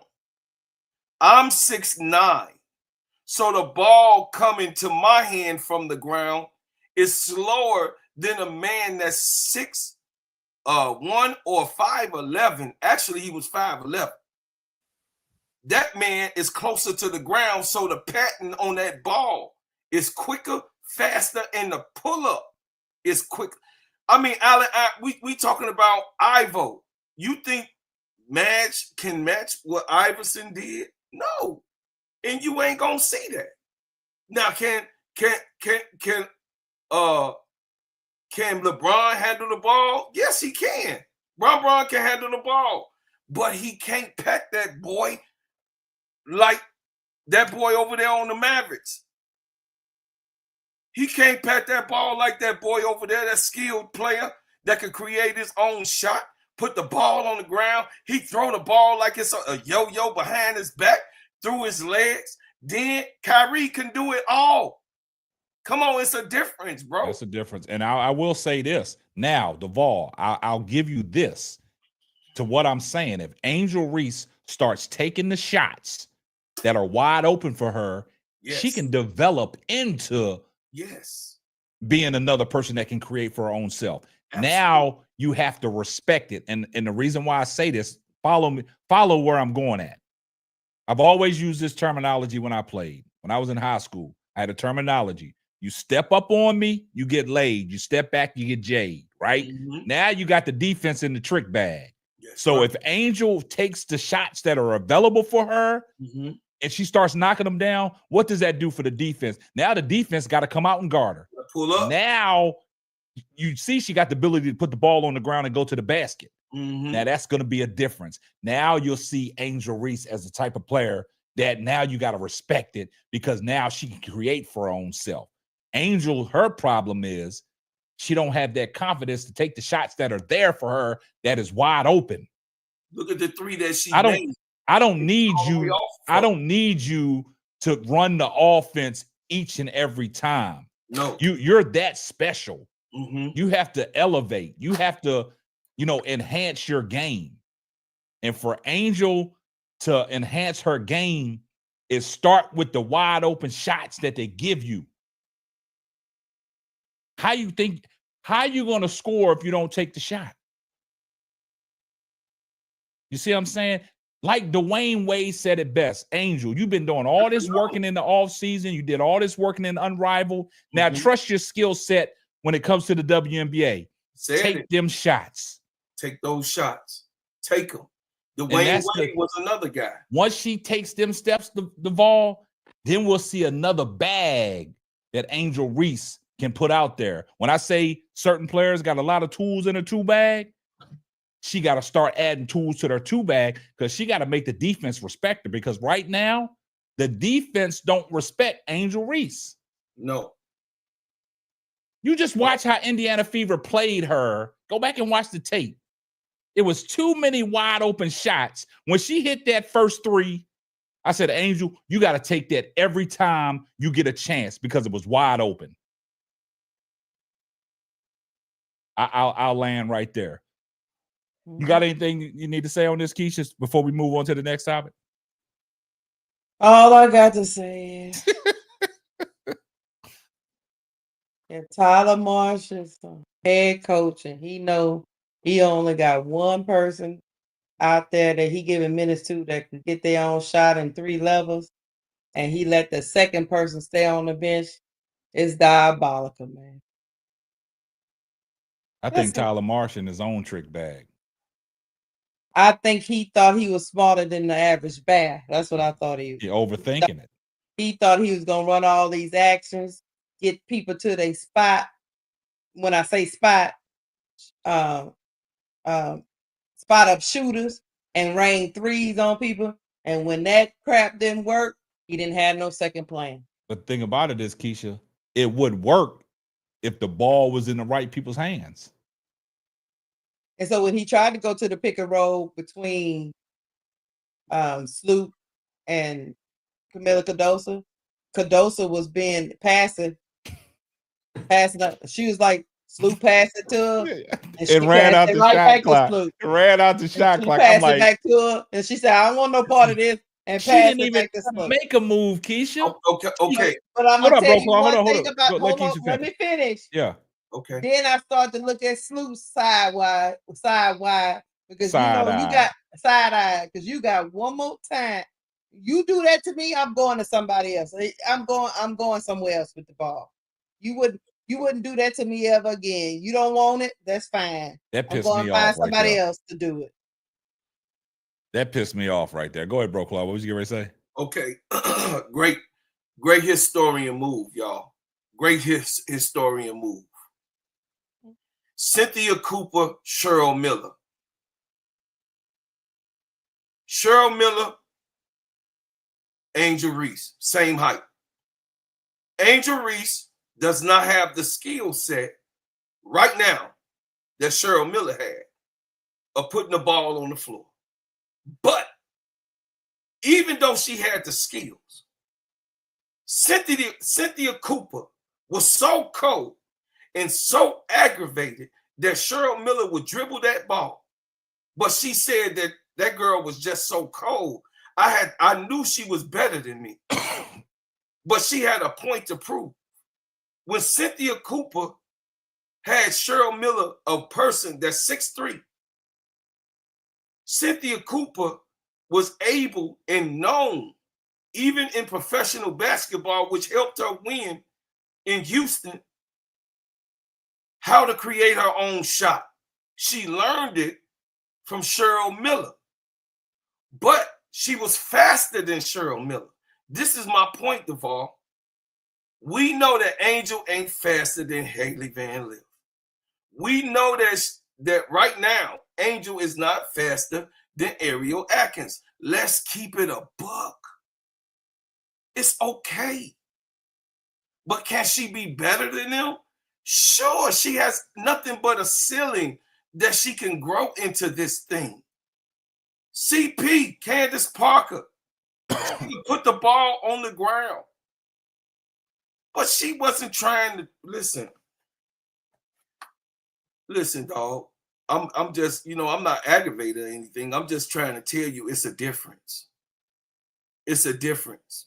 She's not Candace Parker yet. Is she better at rebounding than Candace Parker? Sure she is. Yes, she's the greatest double-double queen that we've ever saw.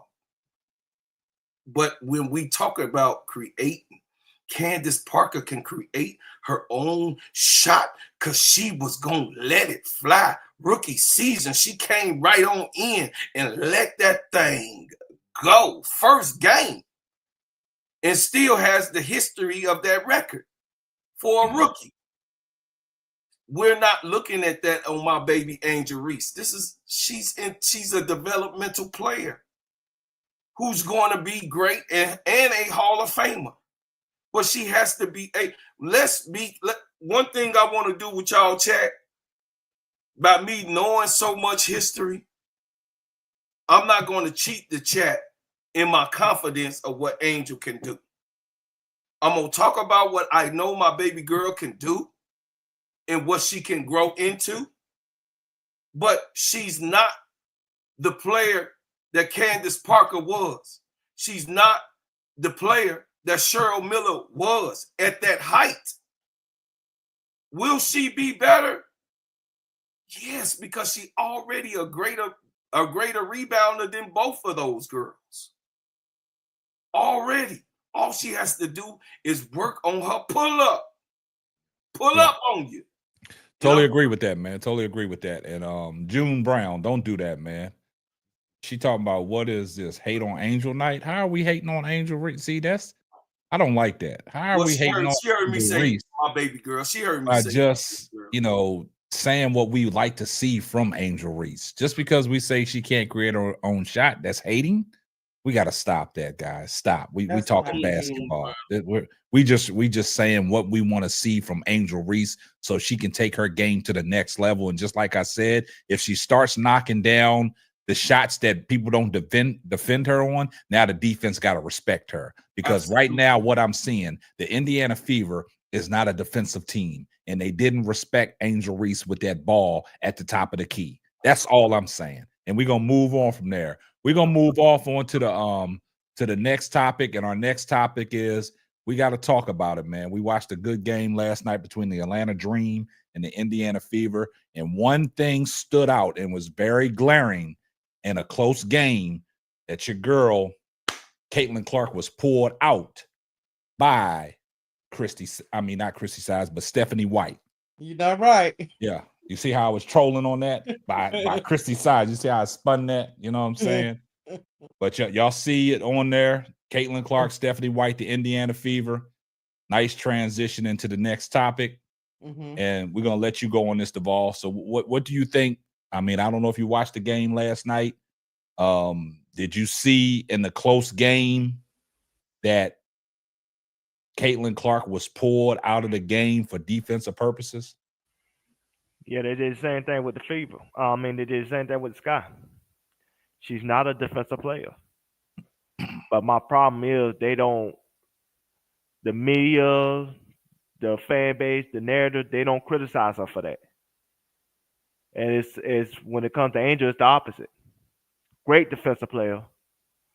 Because she's not fluid offensively, she get disrespected because of that. And so this is not a surprise to me. Because like I said, I seen it against the Chicago Sky. I seen it last year. She's not a good defensive player. She cannot guard nobody. She cannot move her feet. She's not somebody that has a great IQ when it comes to recognizing the pick and roll defense and recognizing getting to her spots and holding her defenders to bad shot opportunities. That's not who she is. She has limitations when it comes to defense. That's why I don't think they will win it all. Because at the end of the day, at some point you have to play defense. In the playoff atmosphere, you have to play defense at half court. If you cannot do that, at the end of the day, you're not going to win. Exactly. I don't care how many threes she could shoot, which her 3-point percentage, except for this year, is overrated. And so until she could get to a point where she could be a true, complete player, she's not going to win a championship. She will look good. She will look fancy. Like I said, if this was like a dinner course, yeah, she looked like some great ice cream and cake. But like I said, she will never be the main course. Because it's more than just shooting threes and being a carnival act that, you know what I'm saying, that calls you to be considered a great player or a champion. You have to play defense. And she don't play defense. She's not only that, last year, I see all the Fever games where they'll hire her on the worst player on defense. So she won't exert energy on defense so she can use it all on offense. You're not going to have success running a team that way. And so until she commits to defense, until she commits to be a true two-way player, her game going to be limited and her team's success is going to be limited. Well, you spoke that well, Duvall, but let me get this, and then I'm gonna let Keisha go. My take on that, I have to agree with Duvall 100%, because when I was watching the game, and I've always said this goes back to what I said about in 2014-15, when Cleveland and Golden State was always playing in the championship game. Steve Kerr, it's a testament to his great coaching, knowing that Steph Curry was a liability on defense. Close games, he had to take him out, defense for offense, because what they was doing was seeking him out. And if you notice, they won championships when he was doing that. But it came back to bite him in the butt in 2016 when he was reluctant to take Steph Curry off the court when Cleveland had that last possession.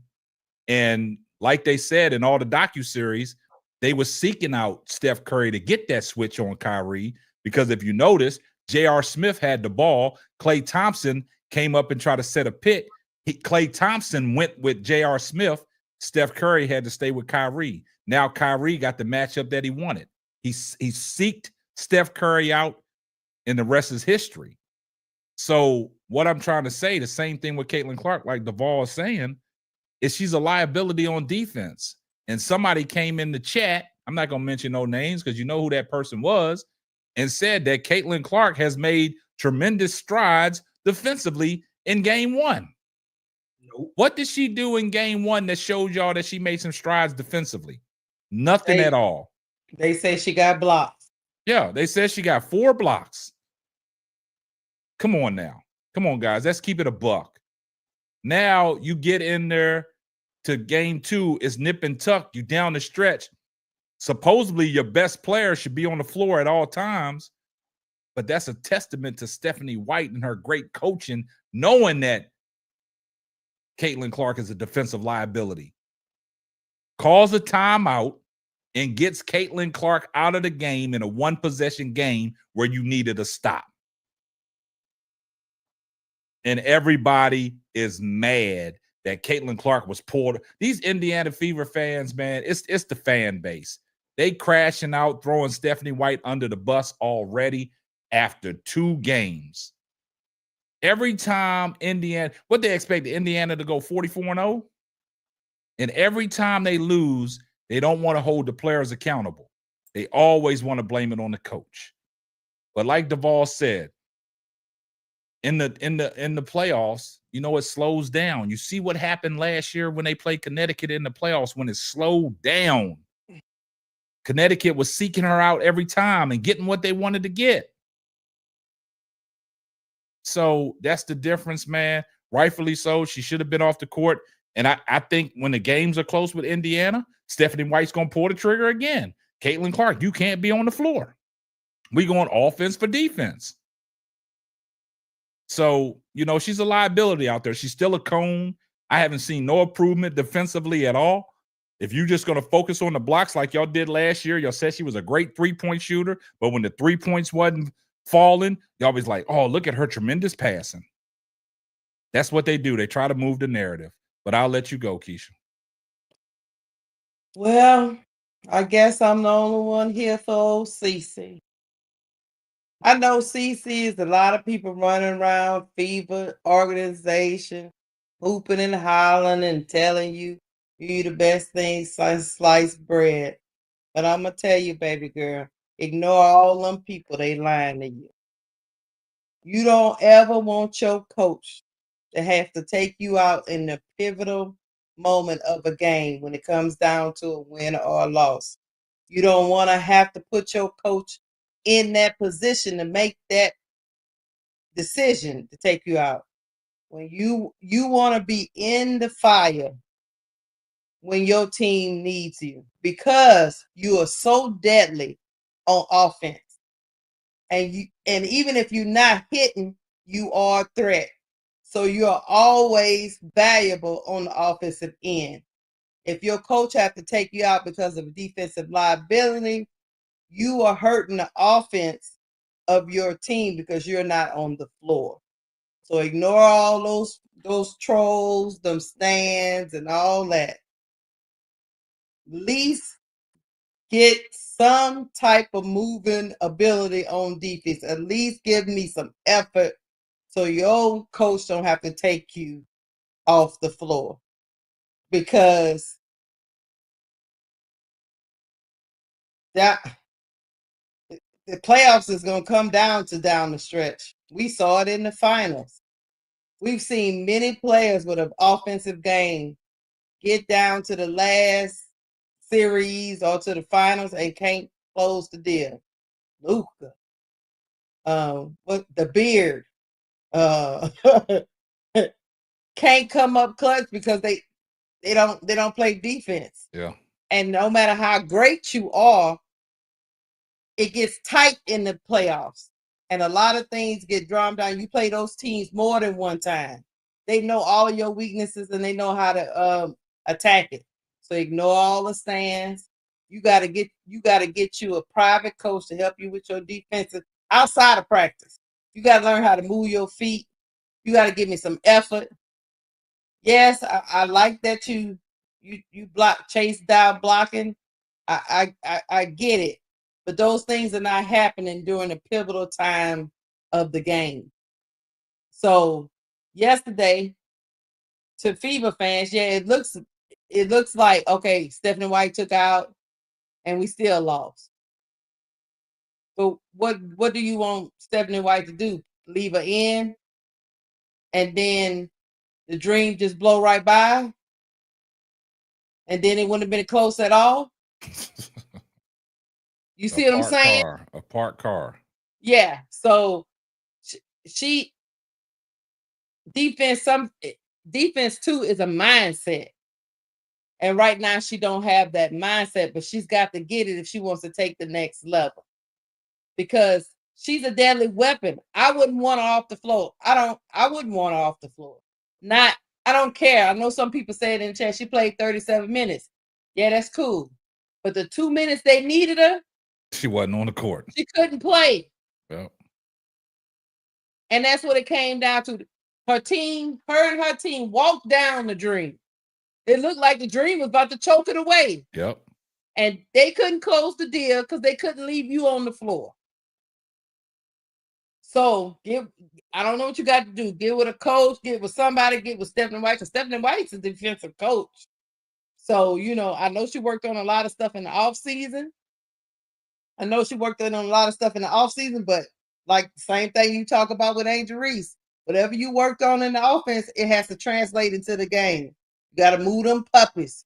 You got to run up on people. You got to take onus on that just as much as you try to get people out the stands for the logo threes. You got to take pride in defense. Defense is the mindset, like I say. But you don't never, I'm going to tell you, you cannot, same thing Luka is going through. You will get all the accolades. People will give up a lot of things to get you and all that stuff and put you on their team. That's great. You'll sell a lot of tickets. But you might not win no championships. And I know that's where CC is trying to go. Yeah. She's not doing all this just to have a whole bunch of scoring assist records. She's doing this because she want to finally win something. So listen to me, CC. I'm telling you. You got to get with Stephanie White and say, look, coach, what I need to do so you don't have to take me off the floor. Because I want to be there for my team when I'm coming down the stretch. Matter of fact, I want to be the person that takes the final shot. What was that craziness with Natasha Howard? What was that craziness? I don't know. I don't know what that mess was about. The final shot, too. She got 2 cracks at it. Why the ball ain't in CC hand? I don't know. I digress. Hey, Keisha, you said that beautiful, but I want to address Bob I don't know. I can't even pronounce that. Paranoid line. The thing about it is, man, Bob, you got to have active listening skills, right? Mm-hmm. Active listening skills, because basically what we said, CC was taken out of the game in a pivotal moment of the game when it was a 1-possession game. I don't care if she played 37 minutes and to say a player was taken out the game. She was taken out the game by her coach. The coach called a timeout to get CC off the floor. Mm-hmm. Just have active listening skills, man. Don't just say reckless stuff, man. Because if you're listening to what we're talking about, you would understand the point that we're trying to make. You would understand that. 37 minutes, yeah. They came back. It was 89-80. They came back. They tied the game up. They took a 1-point lead. And when her team needed her most to be on the floor, Stephanie White said, timeout. CC to the bench. You could see CC's body language when she walked to the bench. They took her out of the game when the team needed her to supposedly be the best player on the floor. But she was not out there in a pivotal moment of the game. That's what we're saying. I don't care if she played 41 minutes. If you play 41 minutes, you might as well finish out the rest of the game. But the coach saw fit to get her off the court because they needed a stop. Mm-hmm. And the bottom line is CC's defense is not equipped enough for Stephanie White to trust her out there when we need a stop. Active listening skills, my brother. Active listening skills. Hey, I give my brother some listening skills before Bro Clark went. They was getting cooked all game by the Dream until Stephanie White said, okay, it's enough of this. I'm going to have to put Alexa Hall in. She put Alexa Hall in for defense. Defensive purposes. Because there was too many people out there getting blown by. CC was one of them. At points during the game, Natasha Howard was one of them. Aaliyah Boss actually played a pretty darn game, but she was in the paint by herself getting roasted by goddamn Jones and Brittany Griner. Right. And meanwhile, you just got that's the active listening skill. I'm just telling you, they came out in that third quarter and Ryan Howard was like 0 for 58 and went down in that third quarter and jacked up 3 threes off the bat. You know who they was on? Don't say it. They'll get the point. Active listening skills will get the point. She got so Stephanie White. One thing I can tell her about her, she did her adjustments, but at the end of the day, Bob, whoever that was, when it came down to a pivotal time, she did the same thing Christy Sides did. That y'all was probably gonna crash out if she do it next game. But until Cece makes some adjustment and gets a little better, it's gonna happen in every close game. I give it to Gingerbread Man. Go ahead, Gingerbread Man. Okay. Bob, you was all down when we were doing our critiquing on Angel Reese, baby girl. You had honey all on your chest saying, I like this. I see you in the chat. Y'all go up in the chat when Bob responded and said, he likes this panel. I saw that. So, you know why? That goes to show you your intellect of not liking no one to say anything about Caitlin Clark. So you don't like it, but she gonna get critiqued on this show. Everybody will. Dana Taurasi, 6 feet. Sabrina Ionescu, 5'11". Tasha Cloud, 5'10". Skylar Diggins, 5'9". Tahina Powpow, a rookie, 5'9", did not get pulled out the game.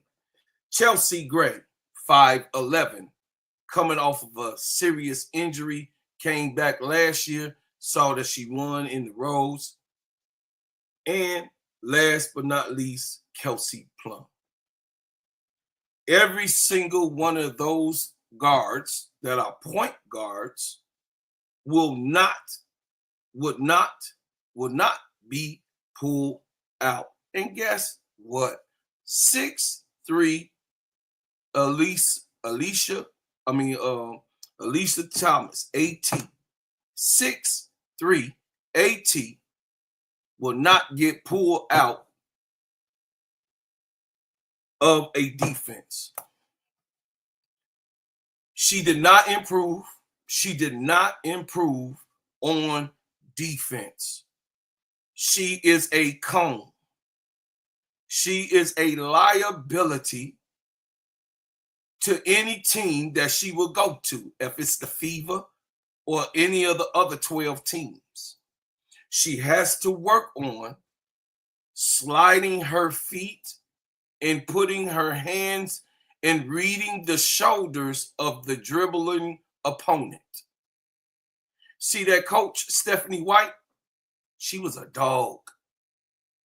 She could play defense. She was very violent. Her coach.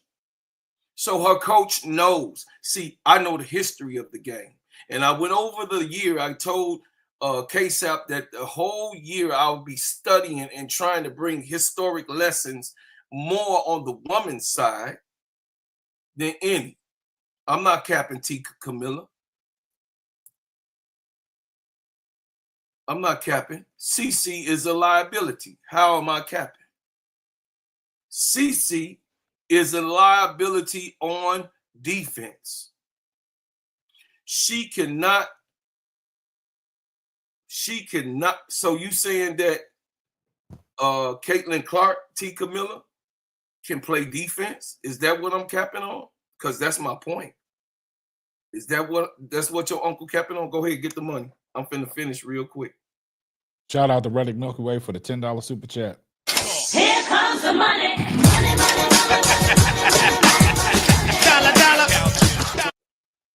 You said, bro, Claude, keep cooking. Okay.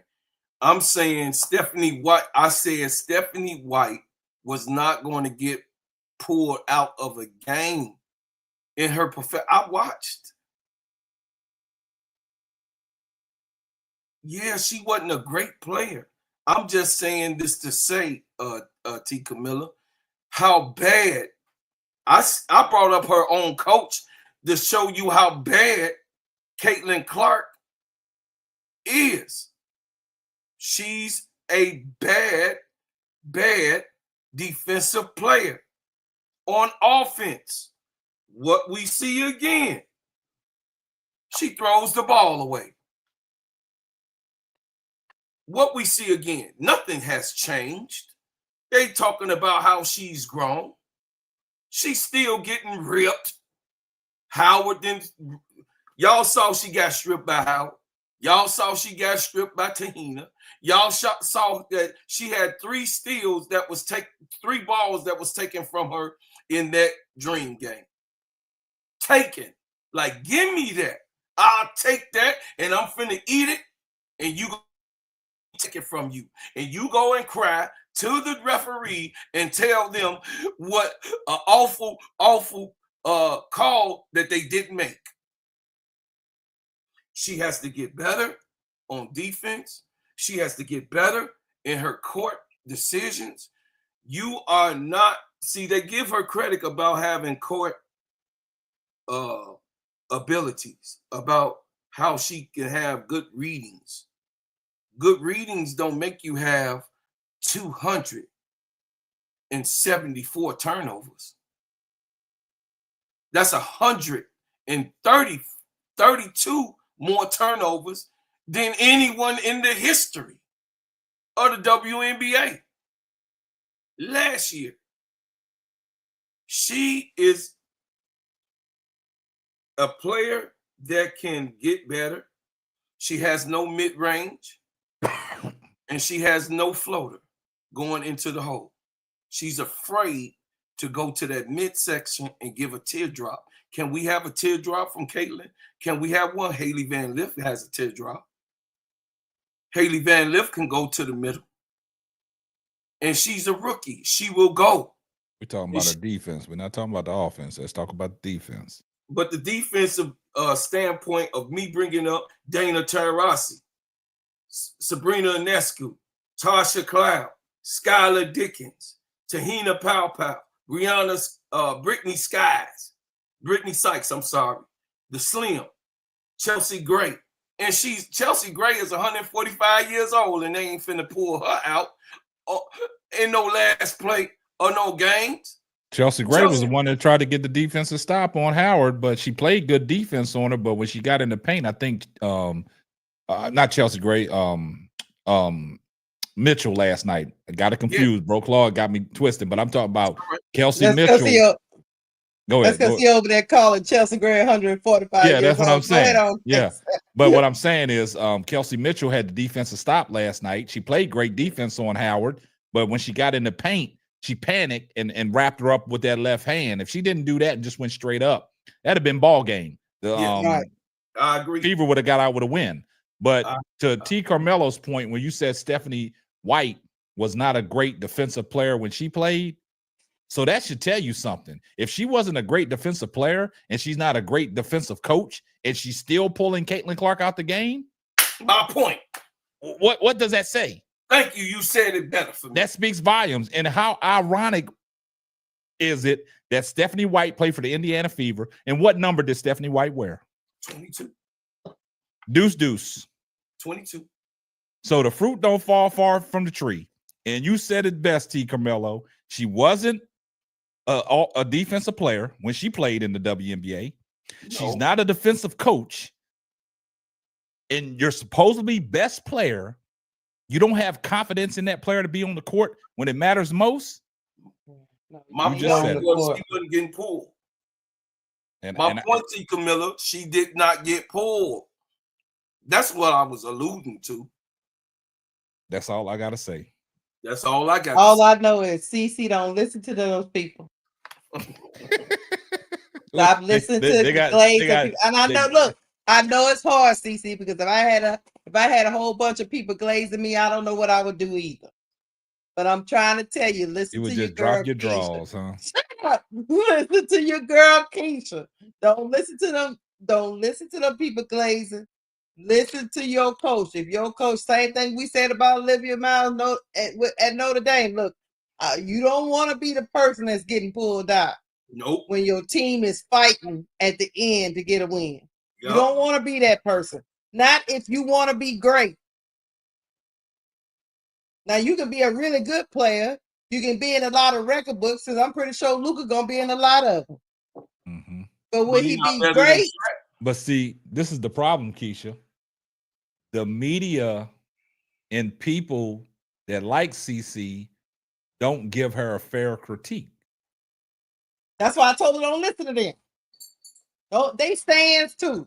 Don't listen to none of them, CC. Stephanie White telling you the truth.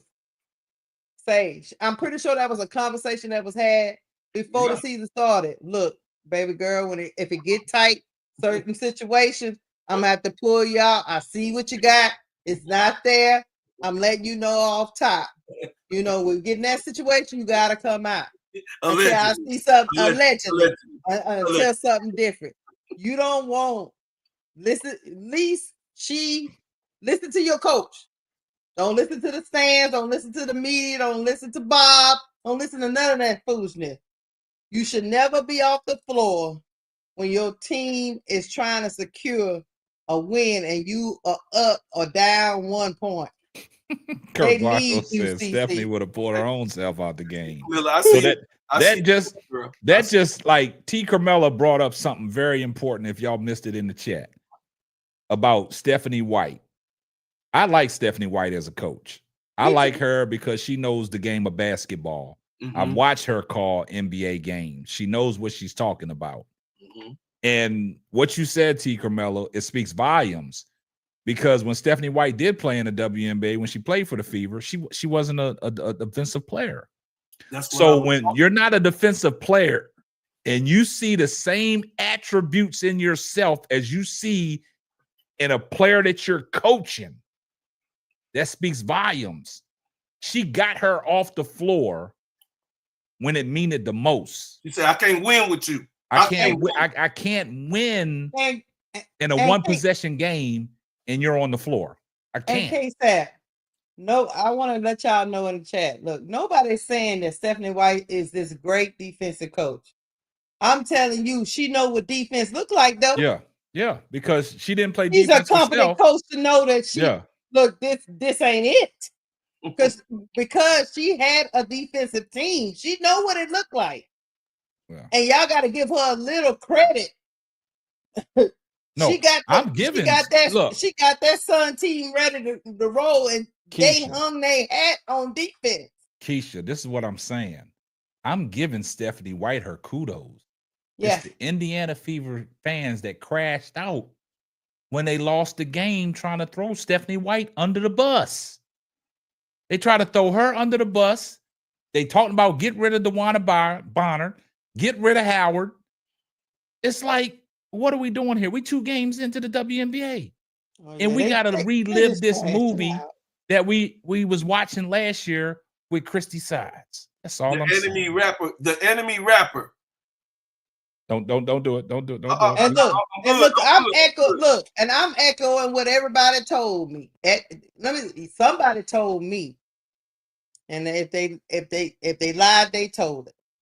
Somebody told me that Miss Stephanie White was gonna she's a defensive guru. She was gonna get Caitlin straight, and she was gonna be able to do her thing and bring a defensive identity. Somebody told me that Christy Sides, even though she was supposed to be known for defense too, somebody told me she wasn't a good defensive coach. Matter of fact, they told me she was a horrible coach. That's what they say. Horrible. I'm finna give the. That's what they told me. They said they was bringing Stephanie White there. I'm finna give Duvall the mic. I just want to say the enemy rapper. If defense was so important, why did they lose with CC off the floor? Because they missed free throws. Defense wins games. Rebounds wins championships. And if you don't know that, you don't know basketball, and you keep on watching then, young buck. You go ahead, Pat Riley, and every great Phil Jackson, every single coach you can go down that's in the Hall of Fame says defense wins games. Bro, Claude, they gave up wins championships. They gave up 31 points in one quarter. Duval, could you help me, Duval? First quarter. Go ahead, Duval. Get it back in here. This is why dweebs and dorks and fancy nerds ruin sports, because they just care about the circus that is Caitlin Clark, but they don't care about her becoming a complete player. Right. And like I said again, she's not going to win a championship if she don't have the commitment to play defense, if she don't have the commitment to be an on-ball defender. And I hate to bring Angel back in this equation, but that would make Angel a game changer. When I could stick her on your best player and that best player no longer the best player that day, that will help you win championship a lot faster than anything that CC could ever do as a basketball player. Don't let these fanboys and these 2K playing streamers tell y'all that her hitting these, like I said, Harlem Globetrotter threes is going to win her a championship, because it's not. No. It's not going to do that. Because at the end of the day, you got to play defense. If your best player don't care about defense, how I can expect everybody else to play defense? Why would I expect everybody else to play defense? Your best player don't care about defense. Hold on, Duval. Let me tell you this. You know why DeWanna Bonner wasn't out there? Because she was getting cooked. Yeah. If it didn't matter, why didn't she just leave DeWanna Hall of Fame Bonner out there? Y'all actually answer me that in the chat. Since it's all offense, why they just didn't leave her out there? See, look. Let me say something. It's funny. Y'all have been down by 50 by the end of it, but why didn't y'all just leave DeWanna Bonner out there? Why y'all bring in Lexi Hall if it didn't matter? Yeah, you know what's funny, Keisha? I didn't mean to cut you off, man. See, when we talking basketball, just letting y'all know what we would like to see from a player to get better and all this stuff like this, and giving a fair assessment and a critique on certain players, because when we, like Bro Claude said, he watched the chat. When we was talking about Angel Reese, everybody, and we was critiquing her when me and Bro Claude said that she can't get her own shot. Oh, everybody was loving that shit. They were loving it. They were loving what me and Bro Claude was saying. As soon as we start talking about CC on what we think she needs to do to be a better defensive player, and she was taken off the court, everybody gets their panties in a bunch. Now you got people coming in the chat talking about the three idiots. Like, I can't make this stuff up. I really can't make this stuff up, man. What? Well, you know what? Hey, Seth, this is what it is. They ain't got us. You know, when they starting five getting cooked, Stephanie White, you heard it from me. You get a pass because your people in the chat said defense don't matter. So you just stay with the five with the offense. You don't make no adjustments because you don't need no defense. They say you can outscore everybody in the league. Just keep that starting five out there. This is where we're gonna get them, Keisha. I got a question. What do y'all want us to say about Caitlin Clark? I don't call her CC. The real CC is Kennedy Carter. I call her Caitlin Clark. I call her CC. So what y'all want us to say about Caitlin Clark that won't piss y'all off? I just got a question for the chat. Like all y'all Indiana Fever fans and Caitlin Clark fans that are over here listening, what do we need to say about Caitlin Clark? Except you don't get it. You got to glaze. You know how to glaze. You know, you got that honey waiting. Yeah, you know, we got my man. Hold on, let me get my man Ronnie repass. Here comes the money. Money, money, money, money. Shout out to Ronnie Repass for the $5 super chat. How many balls taken away and thrown away? She only had 3 turnovers. I agree with you, Ronnie. Yeah. I was okay with her turnovers this game. If she can keep them under 3, she go past 5, I'm looking at a side eye. Ronnie, that wasn't to you, Ronnie.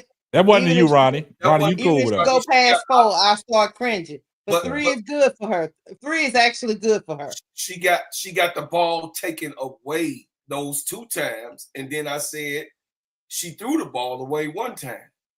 All right, I only mentioned 3 different turnovers. Let me ask Bob a question. Bob, the phone lines is open, man. I got the phone lines open. The call-in number is scrolling at the bottom of the screen. Bob, pick up your phone and give us a call, man. You said talk about her assists. All I know is this. Hold on, K-Sap. Hold on. The big 3 was in double, quadruple digits. 22, I think, 27, and 26 points. Yep. And you still lose. Y'all Why? delusional. Y'all delusional. You know why? Because you Hold on. couldn't stop the other team. Lulu. You're on the line with the full court trio. Who we got? Hey. What's going on? Hey. I'm watching you guys, man. This is Dale. I'm watching y'all, man. Who's this? Keisha running her mouth right now. I couldn't hear you. Who'd you say this was? Dale, man. Dale. Oh, what's Yeah, up, I brother need Keisha Dale? to be quiet, man. He said, Keisha, you got to be quiet. Talking What? to you right All right, now. look, I'm gonna zip it up. I'm With your zipping it. messy ass. Keisha, see, I told Tell you. your co-host to quiet down. Okay, co-host, you got to quiet down. I want everybody to hear this. Okay. I want everybody to hear this. Okay, you guys, pay attention. Claude, pay attention, man. Claude, pay attention. Zip it up. Claude, pay attention. Pay attention, dude. Pay attention, Claude. Yeah.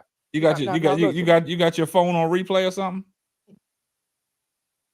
No, I'm just had my TV up. Okay. Okay. Listen, see, I give everybody props in the WNBA. I don't care what color they are, black, white, red, green, yellow. I give everybody props. But I seem to see you guys, you point out the negatives of Caitlin Clark. Oh my goodness. She's a hell of a player. Here we go. I know she needs a defense, but you go for the negative first. Now you can't say, look, she just broke the other record the other night. Better to Ty Vandersloot for it. What? Hold on. Let me ask you a question, Dale. 2010. Let me ask you a question. What does that got to do with anything when we only speaking on what we want to see her do to get better? No, I've watched you guys before, and you go for the negative. Now you never give her any props. You guys are glazing on Paige Bakers because she's a white lesbian. And so you're excuse me. Yes, you are. Dale, you can't use Dale, hold up. You can't use that. Dale, you got to. Hey, Dale, you got to cut that out, or I'm gonna have to end the call. We can't talk about this racist stuff no more. Y'all we can't. Black racist, man. All right. Hey, look, woke. I got to let you go. Dale, we can't do that. We've been in trouble by this racist stuff. We can't do that. Dale, and walk it like I talk it. Talking about, we wouldn't even walk talk it like about I talk race. it. You can get up out of here. Dale. Look, y'all bring up race more than us, man. We can't do that no more. Dale. This is for Dale. I can't even believe he came up here and started that. No. Well, I talked about. Hold on before you say that, bro, Claude. Just one thing. I mean, Angel Reese had a record the other night. We didn't say nothing about that. We was critiquing her game. We're critiquing her game, and everybody loves that. We went straight for the negative about she can't create her own shot and she can't do this. And nobody walk it like I talk it. Foolish. This is my platform, and this is not going to happen on this platform no more. Nope. This stuff that people call up and say and things in the chat has got us in trouble. We're not talking about no race. We can't talk about racist stuff no more. And if you understand, we have went away from that. That is the thing that has got my platform in trouble. And y'all don't have to deal with it. So walk it like I talk it. For your comments to be coming in there talking about freedom of speech, go to somebody else's channel because it's not happening over this channel no more. You don't know how YouTube works. What does racist mean?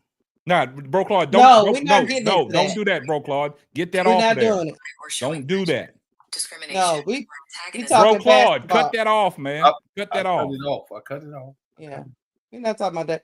We're talking about basketball.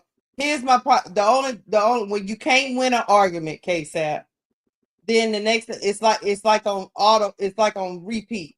We're gonna start talking about race. We wasn't even talking about that. We was talking basketball. If you can't talk basketball, nobody was talking about that other thing. This ain't Roland Martin. We wasn't talking about that. Hey, listen. I listen to you and KSAP. Y'all don't go over on these other platforms with CC that are pointing out all the negative stuff on Angel Reese. Y'all don't go over there doing that same stuff. Y'all not bringing it over here no more. Enough is enough. You ain't gonna get on this thing. People don't understand how YouTube works. You're not gonna get up here and don't call here no more, Daniel. You're not gonna. That's the last time that you're gonna try to avoid me, because my father raised me. You the boy that can't understand. Bro Claude, you don't even have to go down there. Don't hold up. Nah, bro Claude, nah. On air and it happened.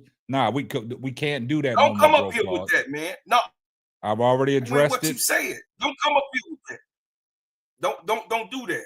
That's all you had to say. I tried to give people the fair warning yesterday when I went live by myself. That's not going to happen no more. This is my platform, and it's not going to be disrespected no more. I let too much get away, and it has affected some of my motion. And it's not going to happen no more. And I'm done talking about it. If we can't talk basketball and critique these players, I don't care who it is, pull up to somebody else's channel. Because it's not going to happen over here no more. Enough is enough. This ain't about black and white, green or red. This is about basketball. Can we continue to talk basketball? Yes, sir.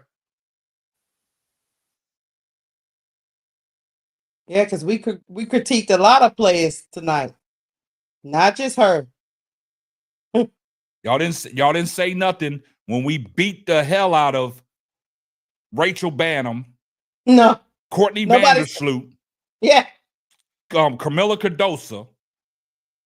And when we got on Angel Reese, and I saw a comment talking about what is this, hate on Angel Reese tonight?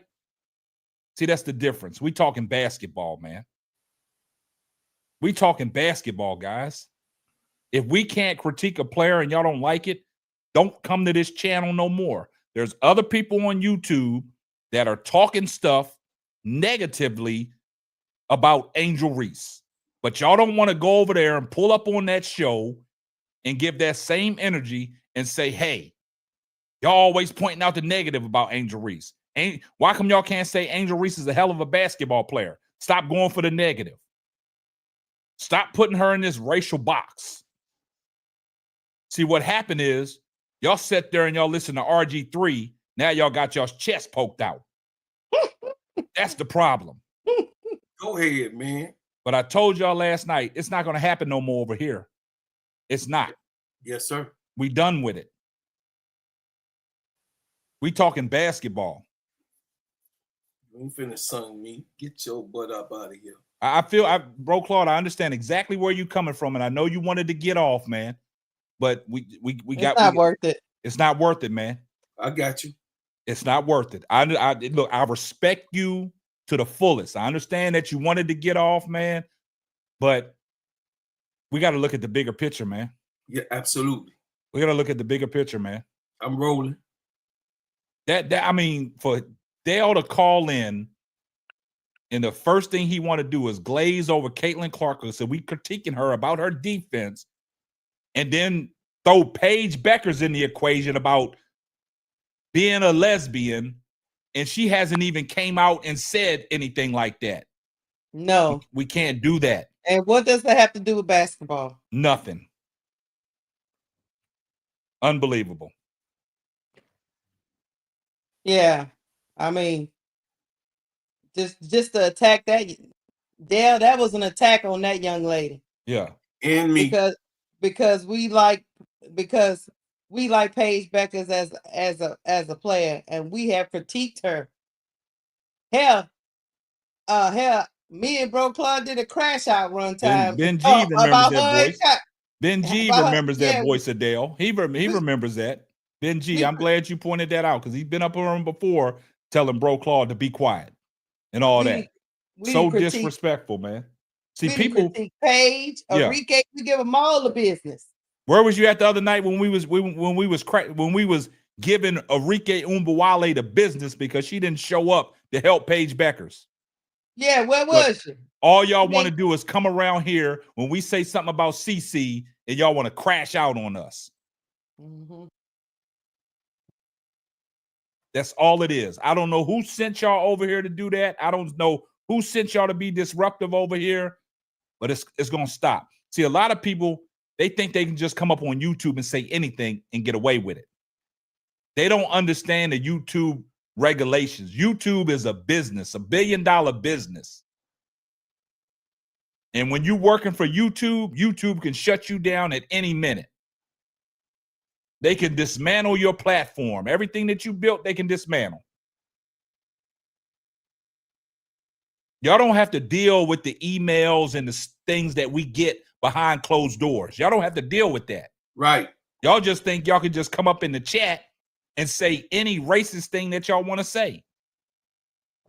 That's why people don't understand when people drop podcasts and these videos and y'all post comments and y'all get mad at the host of the show because you think the host of the show is blocking your comments. No, YouTube is putting your comments in timeout. YouTube is not letting that stuff go through. Thank you, Ronnie. There go Ronnie again. Hey, shout out to Ronnie for the $2 super chat. Here comes the money. Money, money, money. Dollar, dollar. But guess what? We off of it because I don't let people steal my peace. I just move on from. I know they be hating. They be hating because I'll be acting like I don't care. I really don't care. Moderators. I don't know whose chat Bob is in, but get him out of here. Blocking. Get him out of here. Get him out of here. Which Bob? It's two of them. No, that Bob, paranoid. He talk about KSAP. How about get the basketball and stop complaining? I'm not complaining. I'm giving you truth serum. Get him out of here. Block City. Shout out to my guy, Sportsway with Dre Day podcast. Anybody can get it. No one is beyond talked about. Long as it's strictly basketball. Totally agree. And that's what they fail to realize, Dre. When we talking basketball and critiquing these people, you got people call in and want to do this racist stuff and why y'all always giving CC a hard time? Why y'all never talk about she's a great player? Nah, I'm not doing nothing to fit your narrative. I'm talking basketball. In order for CC to get better, cut down on the turnovers and start playing some defense. Bottom line. CC is held to a higher standard because she is like LeBron. When they come in the game and have that much hype, and it's supposed to be what LeBron was supposed to be, the chosen one. Yeah. You get graded on a different curve. She not a role player. She want to be great. In order to be great, she got to fix these things. We not critiquing CC like she's somebody on the bench, third stringer. We're critiquing her like a franchise player. Just like we critique Angel Reese or whoever, Enrique. We critiqued her the other night. But that's what I'm saying, Keisha. Where was that energy when we Where's that energy when we critiquing these other players, man? When we talking about these other players are downright doo-doo. Like, where's the energy at then, man? KSAP, man, let's be real. Those other players don't matter.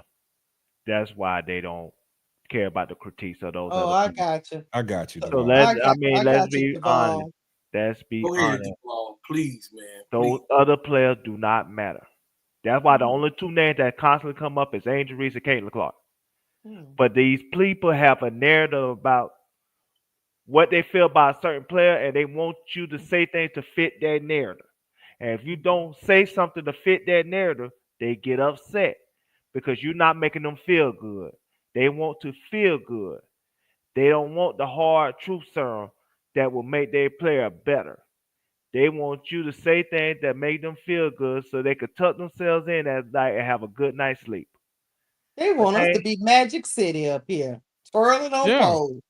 And see, the thing about it is, you got these Caitlin Clark channels like Bitch Be Frank and Adriana Ross and John the Liquidator and Ben and Daniel and all that. Go over there and have a Boston Tea Party. Go over there and do that. You'll fit right in with them. RG3. You're not gonna fit in with us because we say something about your golden goose. Let's stop that, please. I don't want to have to go through that again this year talking about the WNBA. And you gotta understand that a lot of these fans are fanatics. They see themselves in these certain players. And so when you criticize these certain players, it's like you criticizing them. And that's why they feel a certain way because of that.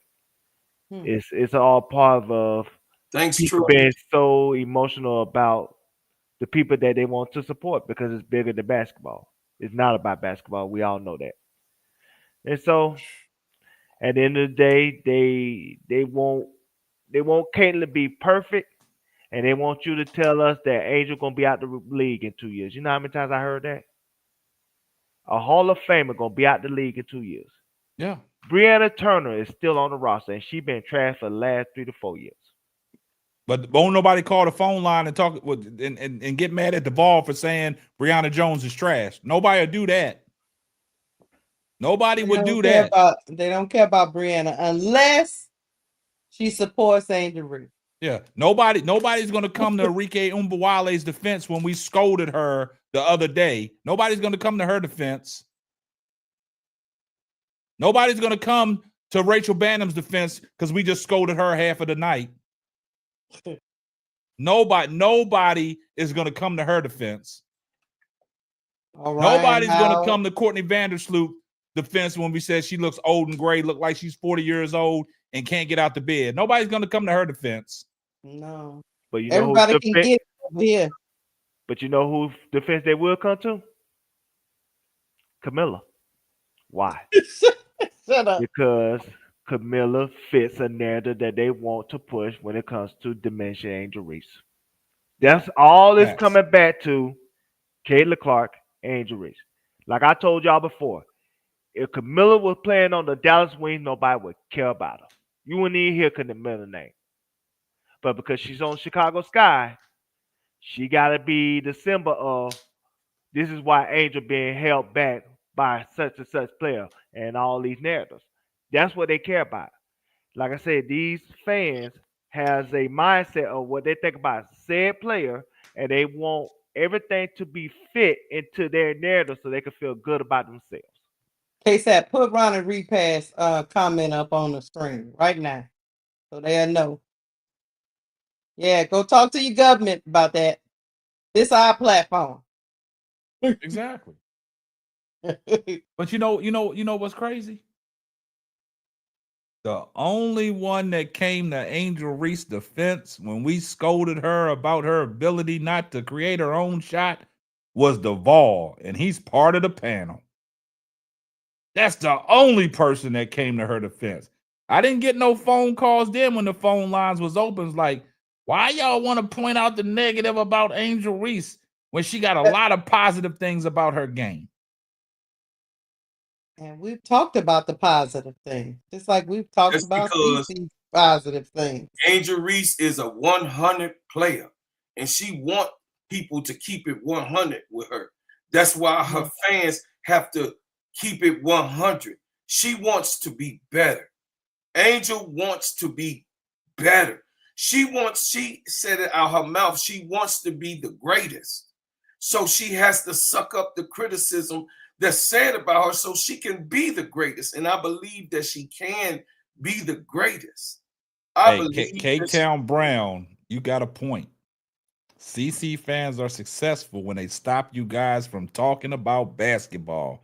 That's their only goal. You right, K-Town. We're going to clip that. You right. We clipping that. That might need to go on a shirt. Yep. Put that on a shirt. Hey, underdog, put that on a shirt. Man, that is K-Town Brown, that is facts right there. Let me say something real quick, please. Go ahead, Devon. Because he from my crib. Miss your mama, I respect you. I thank you for always coming in the chat and always showing love to not only me but to the panel and to this show and to this family. Just because I criticize Camille, that don't mean I don't like her. I'm just not gonna allow y'all to use her as a symbol to diminish Angel Reese. I'm not gonna allow that. She's immune to criticism too. If y'all want to put this woman on a pedestal, then she need to earn that. Like I said, we go back to Unrivaled. When people were saying Chelsea Gray was the MVP of the team, of the Rose, you never heard an argument out of me. Why? Because Chelsea Gray shown in Unrivaled she was a great player. She's shown she was the best player on the team. She's shown she was the most important for what they were trying to do. Why am I arguing against that? When y'all try to tell me, especially these CC fans, hey, Camilla need to be the first option. Camilla is the better player. Camilla would be great if she was on another team. Camilla need to push Angel to the bench. Prove it. That's all I'm saying. Camilla Cardoso is not better than Angel Reese. It's not even about she's not better than Angel Reese. She ain't been better than Angel Reese at any point in her career. But no, I'm just saying this 100%. Camilla Cardoso can't do a tween, behind the back, downhill, spin move, layup. She can't do that, okay? So it's a difference, and that's the only thing that I was saying earlier with our guards and what they can do. At this point, Camilla, out of the 5, she's the most underdeveloped out of the 5 that's on the floor. Y'all ain't heard me ever say that, but I will say it because it is the truth. You never said it because I'm a Camilla Cardoso advocate. I'm a Gamecock head. My baby mama produced that baby. And I'm telling y'all, out of the starting 5 that we have on the floor. You talking about Dawn Staley? Of course, man, don't say he said out of the baby mama. Say Dawn Staley. He said out of the starting 5, she's the most underdeveloped. I can't believe my ear. Go on, keep cooking. Okay. Like I told y'all before. So what I'm saying is, do she have a high ceiling? Yes, Camilla has a high ceiling. Do she need critiquing? Yes, Camilla needs critiquing. Not destructive, but constructive criticism. Do she need to be more of a dog that she can be? Yes. My answer is yes. But I still would not say she's Angel Reese. She's not Angel Reese. She's Camilla Cardoso. So Camilla Cardoso, what we're waiting on you, baby girl, is to make the name for yourself. Like I said in my soliloquy earlier, everyone on this team, outside of Angel Reese, Ariel Atkins, and Courtney Vandersloot, has to live up to their identity. And I'm done. I got a question for the chat before you go, Devon. 12 starting centers in 13 now, right? 13 teams? Yes. 13 starting centers in the WNBA. Is Camilla in your top 5, chat?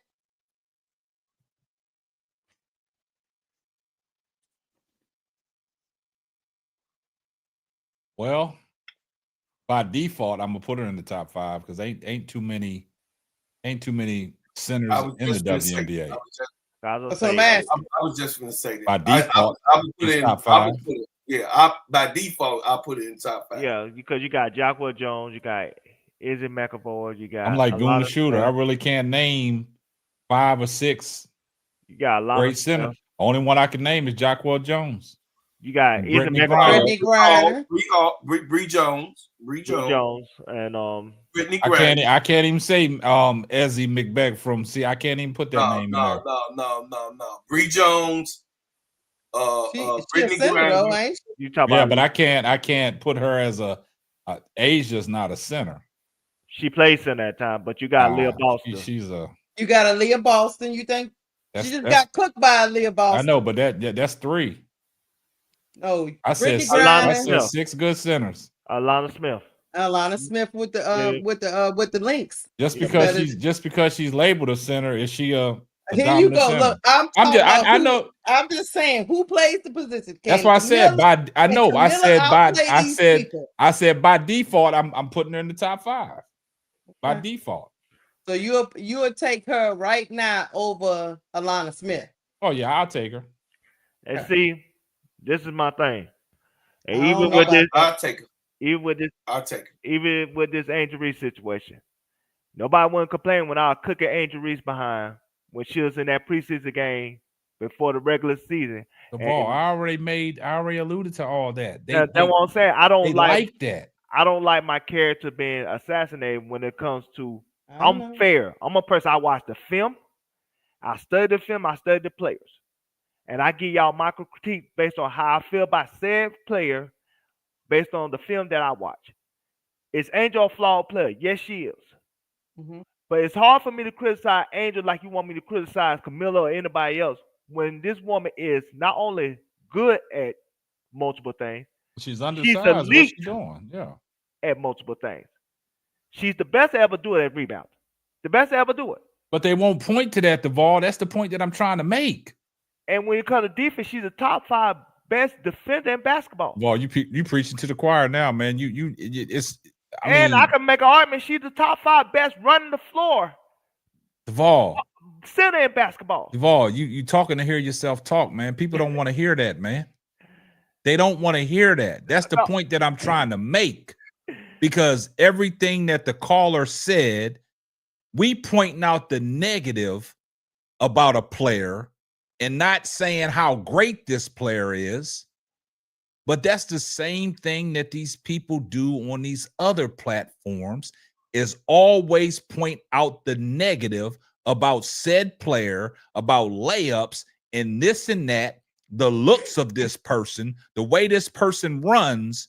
They point out all the negative, but don't give her the praise for all the great things that she does on a basketball court. They don't do that. Just like Keisha said the other night, she came the fastest person in WNBA history with 450 and 450. But we didn't even talk about that. We didn't even touch on that. No. But we sitting here talking about basketball on what Stephanie White did to said player when it was winning time. And we talked about defensive liabilities and defensive inefficiencies. But now we get people call up with this racial banter and this LGBTQ stuff. Let's see who we got. See if we got the hang up again. You're on the line with the Full Court Trio. Who we got? What's going on, y'all? So I know that the focus right now is on the topic though at hand, but I just did notice something as I was watching. Hold on, Wody. Hold on one second. Wody, hold on for 1 second, please. Let me get this. Hey, Super shout out chat. to Ronnie Repass for the $5 super chat. Here comes the money.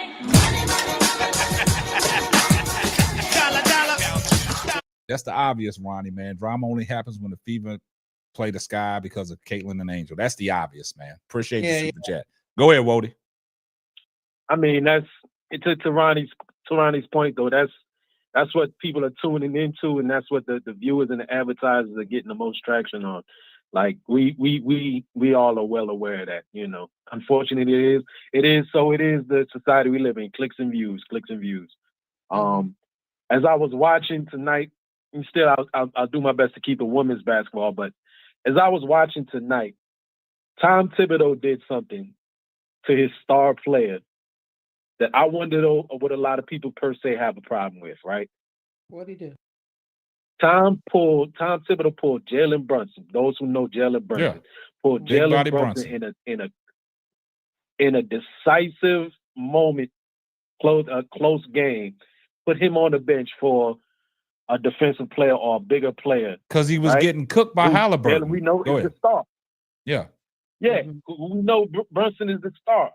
And I miss again some of what a lot of people are saying, but I know a lot of people's hold up of what was being said as Stephanie White took her out. I mean, sometimes it's just smart coaching to do that. Thank you. Even Bodie, say somebody like Brunson who's competing, he competes, but he had 5 fouls and he's important. But he also, I think the fouls might have played a part too, but he's competing. But again, he might, 1, foul trouble, and 2, put somebody on the court who's a better defender. She pulled Cece and put DeWanna Bonner. And most people would tell you DeWanna Bonner. You want DeWanna Bonner or you want Cece covering somebody, whether it be Ryan Howard, whoever it may be. I mean, yeah, DeWanna Bonner gave you absolutely nothing offensively that night. And so you could say somewhat similar for Natasha Howard, but they do other things They know on the how to court when they're defend. That not don't scoring. show up in the box score. Thank you, Wody. Mm-hmm. So I can accept that. I mean, DeWanna Bonner did absolutely zilch. Besides grabbing a few rebounds and play some solid defense. But again, it don't show up in the box score. But even me as a passive observer, I can accept that. Yeah, it didn't work because they still ended up losing, but hey, it's the right thing to do. Let me tell you why it didn't work, and it should have worked. Because Kelsey Mitchell, as a defender she played the absolutely best defense on Natasha Howard when she put the ball on the floor and she got in the paint. But what Kelsey Mitchell did, she panicked and she put her left hand around her and grabbed her when she didn't have to. All she had to do was put her hand straight up. Fever win that game. You get the stop that you need. And then everybody's going to say Stephanie White was a genius for doing that. But see, it didn't benefit them. Now she's being thrown under the bus, and we have to talk about it. That I don't think even a lot of people was to be completely fair. If I go down the Twitter timeline, right? Because just generally we can see a lot of people's immediate reactions, or like even say some of the content being made. The biggest point of contention I've seen people say is you ran a play for somebody who was cold, who did not get a bucket all night. And then I think Stephanie's response was the play actually was supposed to go to Aaliyah Boston, but it ended up in Natasha Howard's hand. But the way that the play was ran and the lob ended up in Natasha Howard's hand, probably she was the second option on it. Most people was looking like Natasha Howard was off all night. Why put her in that position to try to score on non-penalty? I got you on that, Wody, but I want you to do me a favor. I got a homework assignment for you. I want you to do me a favor. I just want you to go over there to No Next platform. He did a video about it, right? I just want you to go in there and I don't know who that is. Who is No Next? John the Liquidator. Oh, okay. I just want you to go over there and look at the video he dropped. I just want you to go over there and look at the video he dropped about Stephanie White trying to compare her to Christy Sides. And I just want you to look at his comment section. And then you come back and you let me know. That's what I want you to do. Did they go in? They went in on Stephanie White. They went on to Stephanie White. They turned it back on DeWanna Bonner and Natasha Howard. God damn. Game 2? God. Yeah, only in game 2. They crashed out. You know, I say this too, which I think it was kind of funny. It was a little bit funny, but I mean, I guess you got to have thick skin, right? Because again, let's be honest. There's the extremities on in both fan bases can be funny at times and then sometimes disappointing. There was a comment made that people were being disrespectful to Natasha Howard, right? And I understand when it comes to fans like right now, how the Knicks are cooking Tom Thibodeau and them, like they're cooking Tibbs right now online. Talking about Tibbs is stupid. Why you ran that play? Mitchell Robinson should have been gone. So on and so forth. Whatever, right? that you get cooked, online when the fans is heated. People are going on Natasha Howard's profile, and like how you can put an emoji as a reaction. Mm-hmm. People are putting the Chinese flag as an emoji reaction. Oh, Now Lord. it's cold. I get what they're trying to say. In a way, it's funny, but I don't understand how people would take that. Or this lady named Kimberly, don't know what her profile name, but some lady named Kimberly. I don't know who she's affiliated with, who she's a fan of. She posted a screenshot of Natasha Howard's stat line and said, "Welcome back, Nalissa Smith." And that Oh, was the Lord. comment that made Natasha Howard's wife respond, saying, "Y'all not gonna play with Oh my wife." yeah. The Y'all wife can got do all that involved. other. Yeah, and she responded to that. Now, where does the racial come in from that? When it was a black woman that said it, I don't know. That's why I said, like, people be reaching a little bit too hard. You're gonna throw your shoulder out of socket. But I mean, I did find it kind of funny with the Chinese flag one. I don't know. Some people might not like it. I thought that was kind of funny. Like, oh, I see what y'all doing. But anyway. Man, I appreciate the call. I appreciate the call, Wody. Hey, can I address No, this? We got another call. Now we got Hold another on. caller coming in. You're on the line with the Full Court Trio. Who we got? Man, I appreciate the call. Hey, can I address this? Hello? Turn your You gotta background turn. down. You gotta turn your background down. You gotta turn us down, baby. Hello? Hey, this UK Tep. Yeah, what's up? Hey man, what's going on, man? Shout out to you, Keisha, and bro Claude. Hey, what's up? Who we I got? gotta turn my TV down. Yeah, you gotta turn your just a TV little down. bit. Hey, he Got act all like I'm kinds of invisible. feedback. Rock He act like the- I'm invisible, boss. He ain't even recognize me. the How you ball. don't come in the house and speak to everybody except for me? The ball. Yeah, I I am just the want to mess talent. with The bro ball. Claude for a minute. I know he got a lot of things going on. You in the acting business now, baby? Hey, baby, you already know. Look, hey, when you born There a he star, go. when you born a star, they gonna know you a star, baby. He just asked you a simple question, bro, Claude, and you gave him all that. Go ahead, caller. You know where I'm coming from. Now let the caller let the caller get off what he got to get off. What's up, caller? I just love the show, man. I just call and mess with y'all and everything. And I got to give you a shout out to Chase Sapp for getting everything straight on that negativity about all this racism and all that. It ain't never been nothing about that. We just been talking basketball, and I'm from LSU, you know what I'm saying? I'm from Louisiana. Oh, son. shout out, And, shout out. That's my boy. Then. Hey, He what's my up, Keisha? What's boy. up, homegirl? What's up? I spell your name wrong every now and then. I put up in the chat. Yeah. But anyway, though, man, I love the show. Everything good, everything positive. Keep it like that. You understand what I'm saying? Keep it like that, baby. That's all good. I appreciate you. And you Indiana fans, I mean, when they won the first game against my girl Sky and everything, they were supposed to be the champions when they won that. And the point I'm making is Chicago Sky, Atlanta Dream. Where are they picked to finish? 9th, 10th in the league? Yeah. But Indiana got beat by them, so they're not really that good. That's about all I got to say. All right. I appreciate the call. I'm Man, with you. What I All want to know, All what I want to address was, baby Tulip, baby, you put Izzy there. See, I'm facts over feelings. Izzy Maglamore, her best scoring game last year was 30 points, 13 rebounds. That was it. Camila Cardoso, her best scoring game was 33 points, 9.79 rebounds in that game, and 2 assists and 1 block in her best game. For the season, Camila Cardoso averaged 7 points, 7 rebounds, 2 assists. Izzy McLemore, 4.5 points, 8 rebounds, and 2 assists. Who's better? Numbers don't lie. Numbers don't lie. So don't put Izzy. Don't do that. That's emotional, baby Tulip. Numbers don't lie. So she was not, for as the numbers was concerned, better or had a better year than Camila Cardoso had a half season.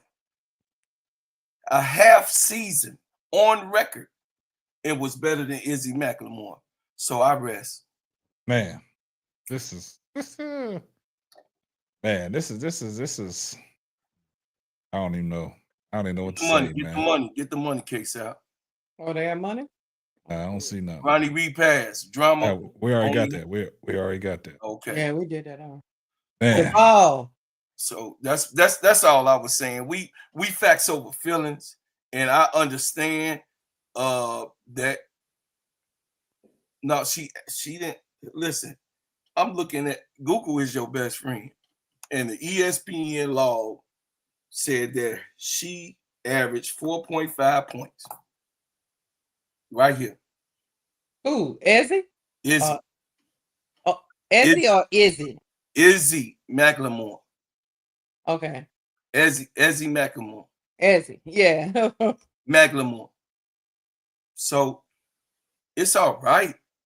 She said Izzy averaged 12. Let me see. Yeah, I'm about to say she had a good year last year. And yeah, she did have a good year. Izzy McLemore average on Seattle Storm. You sure you weren't looking at Isabel Harrison? No. Ain't nobody gonna call up and defend Isabel Harrison. Izzy McLemore averaged 4.5 points, 8 rebounds, 2.5 assists, and 0 steals per game. That's a damn lie.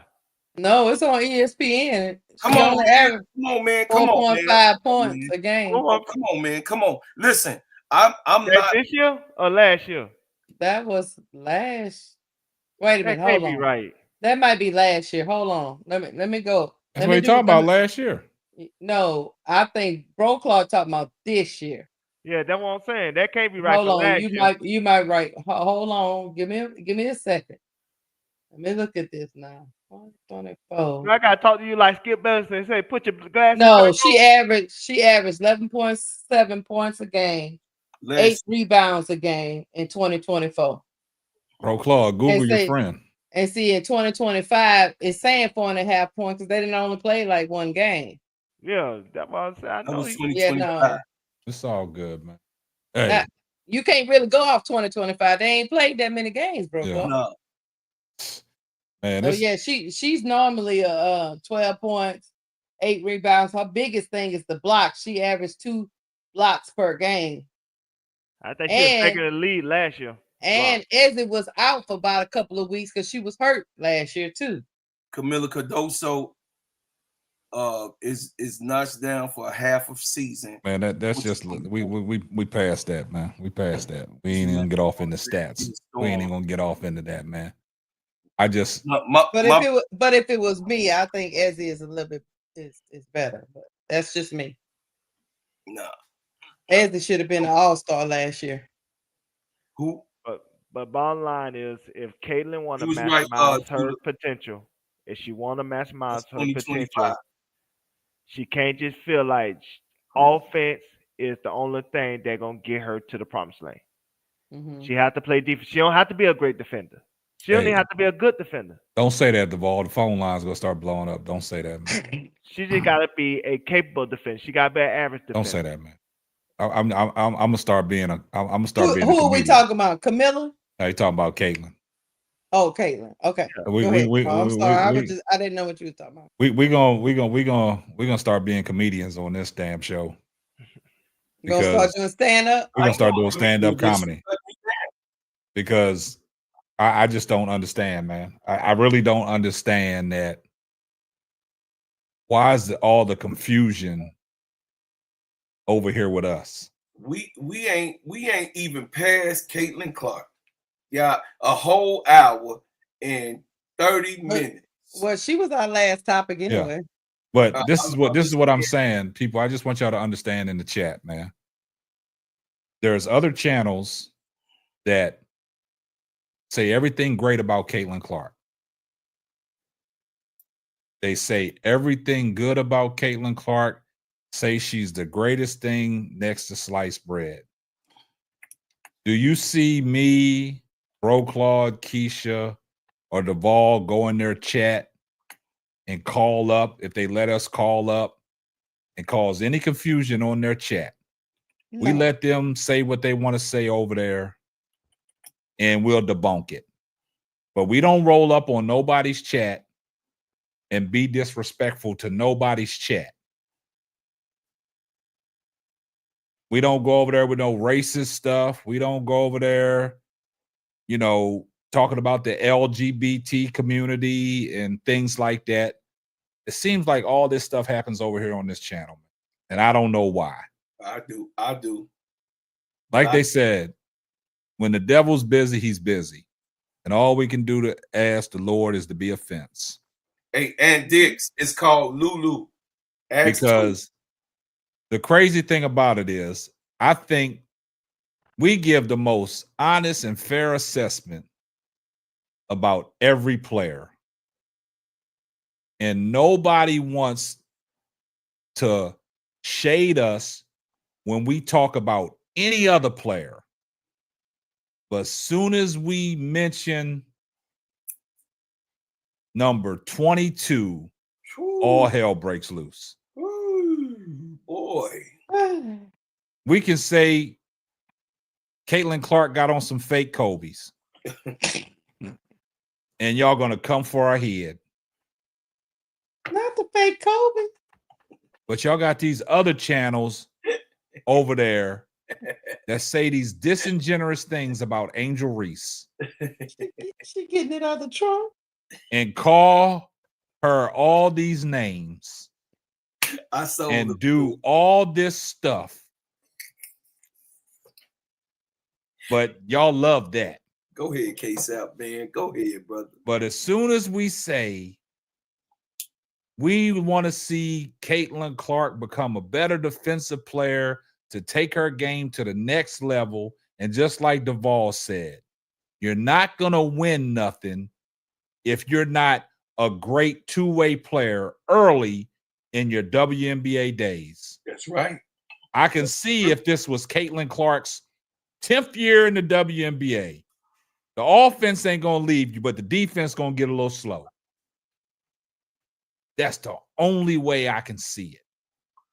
But as soon as we make reference to, okay, what y'all think can CC do to be a better player? I've always came out on record. I love to see CC cut down on the turnovers, what she has done in the first 2 games, because she's only averaging 3. And I like to see her be a better defensive player. But as soon as we talk about that, we get all the needles and the thorns stuck in our neck.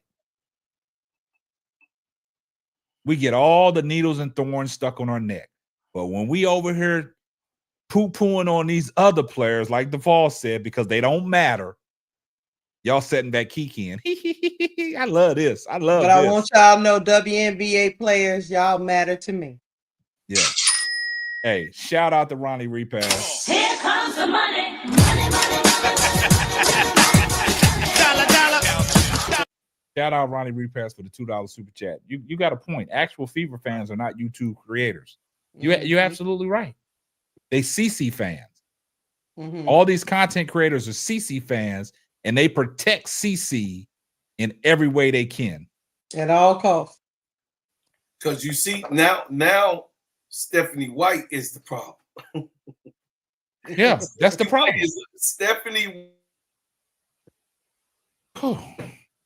He done froze up like the gingerbread man. Yeah. Hands in the air. Coaches. Hands up, don't shoot, right? Bro, Claude? Yeah. That's what he was. He was froze just like that. Everybody put their hands up, man. They coming to give us a shakedown. That's what they trying to do. Fingers. They're trying to shake us down. K Clark will never be the problem. It will always be everybody else except for her. Because they feel like that's not fair to her either. I really thought the situation. That's the reality of the situation. I really thought we was past this year. No, we're not. I thought we could produce a show, talk basketball, give the people what they want, without all this stuff, man. Can I say it, K-Sap? Can I say it? I'm gonna be real discreet with it. Can I say I already know the boundaries? I don't know. What's your discreet? What that mean? Maybe we need to roll that through HR first before we let you Yo, say. messy ass. I was talking to the ASAP. I was talking to the boss. Okay. Boss, I have to say Hmm. what I said before. And I told everybody last year that the call was put in last year. When I first came the second week of me coming on Brother K-Sap's show in June last year, in the middle of June, Kathy Engelberg has already have the call, must give the call production, must put out whatever garbage can that she can grab, a steel one, a metal one, a plastic one, for you all to gravitate to dig your hands in, to pulverize, to politicize, and to eat. This is a created mess. I see you, Jessica X. Assalamu alaikum. I'm getting to my point like my leader. This is garbage that we have to take down because, yes, the Fever fans show up for Caitlyn all over the WNBA. No doubt. No doubt. Yes, Caitlyn Clark people come to the stadium. Yes, Caitlyn Clark fans buy tickets. Yes, but that does not mean that Asia Wilson is the best player that's what. Yeah, God shut his ass up for a minute. Now I'm gonna say this: Go ahead, DeVore. these fans, they have an entitlement when it comes to Kayla Clark and how she's getting covered. And if you don't cover her the way that they see fit, they would be upset because they feel like we owe Caitlin Clark. As if Caitlin Clark is the only person that bringing in fans. Mm-hmm. Because I'm gonna tell you this: that game did a 2.7. If Angel Reese don't matter, every game that Caitlin Clark plays should be a 2.7, right? Or better. And it's not going to be. It's not going to even be close. That was a combination of both of them drawing people in. That's what I'm 2.7 saying. So, million but viewers. they'll tell you that Caitlin Clark matter and nobody else don't, and that's a lie. Because if that's the case, no matter who she play, she could play. You know what I'm saying? The Brazilian team that should do a 2.7 and a 3.1 maximum peak time, but it's not going to do that. Mm-hmm. So we don't owe it to Caitlin Clark to just only be her cheerleader. We owe it to her to be fair and balanced, just like we owe it to Angel Reese to be fair and balanced. Mm-hmm. We owe it to them to both praise and criticize. Now, I might be more on the praise side of Angel Reese than most because I watched the film and I know what she do at an elite level. And I'm not going to hold her not being efficient on the offensive end against her like other people when I know that was her weakness coming into the league. She still got to develop at that point. So at the end of the day, we still want to critique and be fair to these players. Nobody here is saying Caitlin Clark is not great. I think she's one of the best in the league. But that don't mean she still can't develop a mid range. That don't mean she can't watch out on the turnover. That don't mean she can't play a little defense so she could stay in the game at critical moments. She do those things, she will be a champion. She'll be a champion multi times over. I'm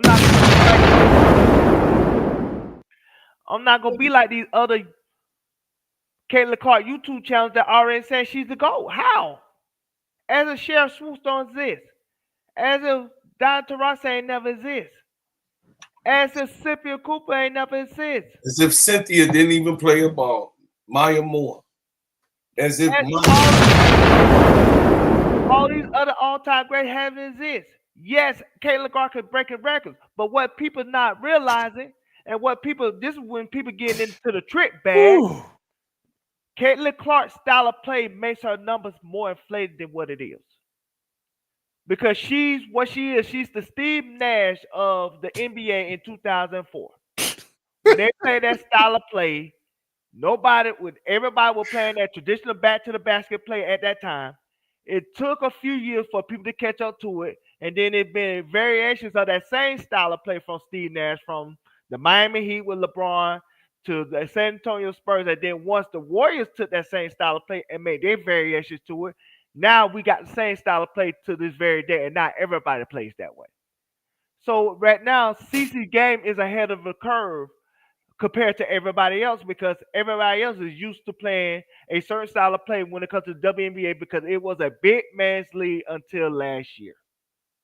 Great So point. now, when the next few years, when the Hannah Doggos and the Juju and like I said, and Tanah Lassens, when all those guards come in and they duplicate that same style of play that Caitlin Clark is playing, her numbers not gonna be as record breaking like it is now, because now there gonna be more people that could do the same thing.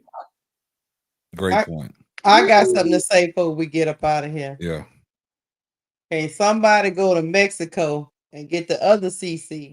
But she over there making fans and signing tatas and having a good kissing time. kissing on cha-chas. Yeah. Man, that's Can crazy.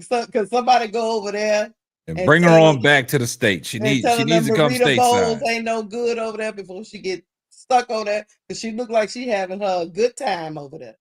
That lady see your frogs. Can I ask Jessica X a question? I'm confused, Jessica. I'm confused, man. This is where things are getting a little cloudy for me. That X means something, Jessica, so be careful. Jessica, Yeah. you saying I why watched are it. y'all so obsessed with CC? I'm confused. How are we obsessed with CC?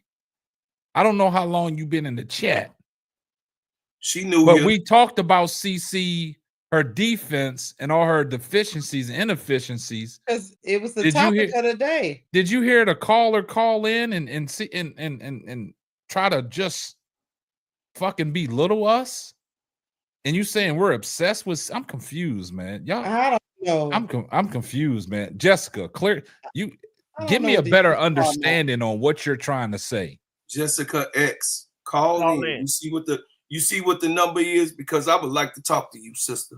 All I know is somebody go get Kennedy Carter. Hey, I said that on my last chat. Man, look, Did y'all see me? I'm Somebody confused, get him from Jessica. Mexico. Somebody call Kennedy. Somebody from said Mexico. Jessica X is walking Somebody like I call talk it. 911. Is that walking like I talk it? You coming in here with fake names and stuff now? I gotta find. Allegedly. I gotta find some tatas. Nah, we ain't going there. We ain't going there, boss man. Yeah. Hey, look, man. Hey guys, I appreciate everybody in the chat tonight. I appreciate everybody that supported the channel. Hey, if y'all not following the Full Court Trios page, main page, follow that, because we got to start doing exclusive material over there, because this is getting ridiculous, man. Jessica X talking about, do y'all? Now we don't watch basketball. No, we don't watch basketball. This is a hockey channel. We watch talking Netflix. hockey. Yeah, Netflix and is chill. Yeah. Yeah. But I appreciate everybody in the chat, man. Yeah, that's a made up name, because you can't have that. Hey, listen, We're not giving them. We're not giving them all that. No, we're not giving them One that. thing about us, we don't need CC. Don't disrespect it. Nah, don't. Come on, man. We don't need to talk about CC to get views. We can talk about anything, because we believe in our talent on this show, on this panel. Yeah. Everybody on this panel has a special talent, and I believe in all of us. So at the end of the day, y'all didn't believe in us, y'all wouldn't be here. So y'all here for a reason. We don't need to talk about CC to get ratings. We don't need to talk about CC to get views. We can talk about anything, anybody, and any subject, and we still will put out a great show. Because at the end of the day, we believe in ourselves, and we believe in what we're talking about. And a lot of us put in the time, effort behind the scenes. Yes. To give y'all the best information that y'all need for y'all to have as a audience because y'all deserve it. Well spoken. That was well spoken, Duvall. Well spoken, man. I still need a taco, Duvall. Yeah, but to entice people back. Man, K-Sap and Chill. That's that we're gonna turn this channel into called K-Sap and Chill. That what we did. Netflix and Chill, K-Sap and Chill. I just T. Carmelo, appreciate all the love and support. Always, man. We know who the faithful people are, man. We know. Hopefully we don't crash out tomorrow. Well, K-Sap gonna crash out. I can feel it. I can't. Why does it always Claude come is too predictable? But I think K-Sap might be due for a crash out. Why does it always come to a particular time in the show where somebody gonna try to hijack always it? At the end. Always at like you said, try to hijack the plane, man. Trying to hijack the plane. I say it all the time. Yes. You know something, when he called in long time ago, because I didn't know who he was, still don't know who he is. Shut up, bro, Claude. At that time, I don't think I was thinking right. You wasn't. No. You was thinking about them tacos. Had to process it. Because you get backlash. But everything that this channel has gone through in the last couple weeks got you slow on the uptake. Weeks. Slow on the uptake. Kind of. You ain't quick as you used to be. Yeah, killing my brain cells. You smoke crack, don't you? Killing my brain cells. Yeah, tacos, Jessica. Yeah. Tacos. And then for that person to call back and start off his, I ain't even gonna use the word soliloquy. Started off with his mumbo jumbo. A mission statement. Yeah, talking about, bro, Claude, shut your trap. Shut your trap. Come out at night. I thought that his phone was on replay. And then after he got silenced and I said, caller, what's going on? I didn't watch this channel. Y'all always point out the negative things about Caitlin Clark. Y'all don't never talk about how great of a player she. And then to go on with that, and then to go on to say, bringing the LGBT community. What did Paige Beckers have to do with this conversation? She's a threat, boss. Because we said Paige Beckers was the real deal. And that's what happens when you say Paige Beckers is the real deal. That's a threat to Caitlin Clark. Then you got people like that want to call in and talk this nonsense.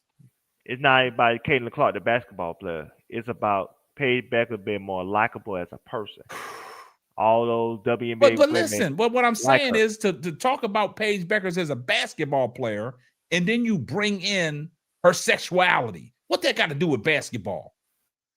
Nothing. The freaks come out at night. Shout out to ADP for the $2 super. Here comes the money. Money, money, money. Dollar, dollar. Look. Yeah, you got. You know what? You got a replay, bro, Claude. Yours is on another reason why. See, they can't run with that. Also, to Duvall's point, they can't run with that narrative that all black commentators hate white girls because we like Paige. So now they got to start denigrating Polar Paige, and Paige ain't did nothing to nobody. But dribble the ball, get critiqued. She gets critiqued just like everybody else. Oh no, I love Dana Taurasi. In college, she had so much pressure on her because all of us was like, "You gotta win it, boo boo.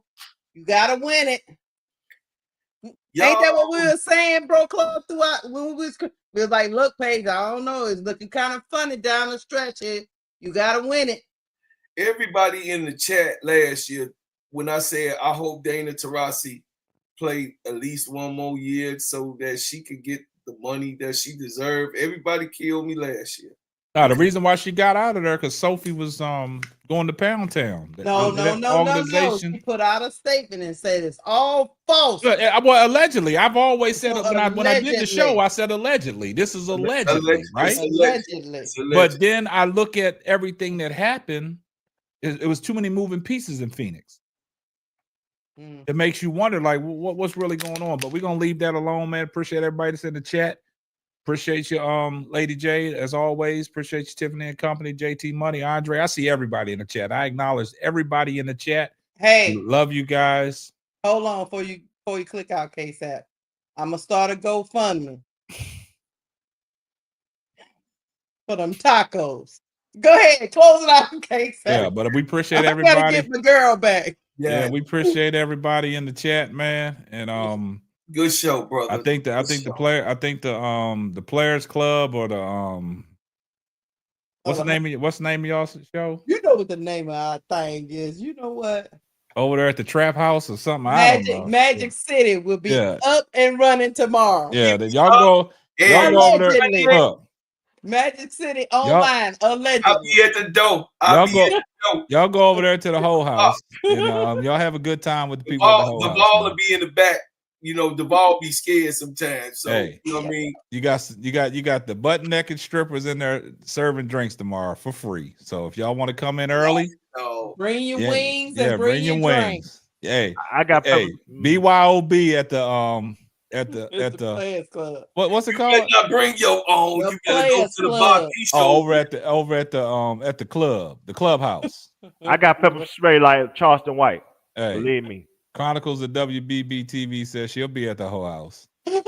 They got free drinks over there tomorrow if you come in early. Keisha, you better not they pre-gaming. You better not. I'm Bonnie Mac in here. You better not let not one get a free drink. You gotta show your big toe. You gotta show your big toe to get in. You gotta show your big toe to get in. If you come to the back door, you stay in the back. Hey, if you go to the back door, that's where Bro Claude wants you at the back door.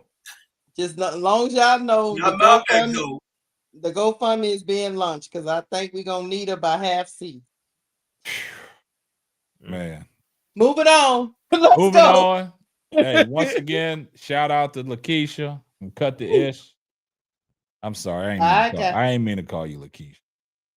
Oh, you trying to call my government name? I didn't know I'm running from a couple of things. Yeah. Shout out to Keisha from Cut the Ish.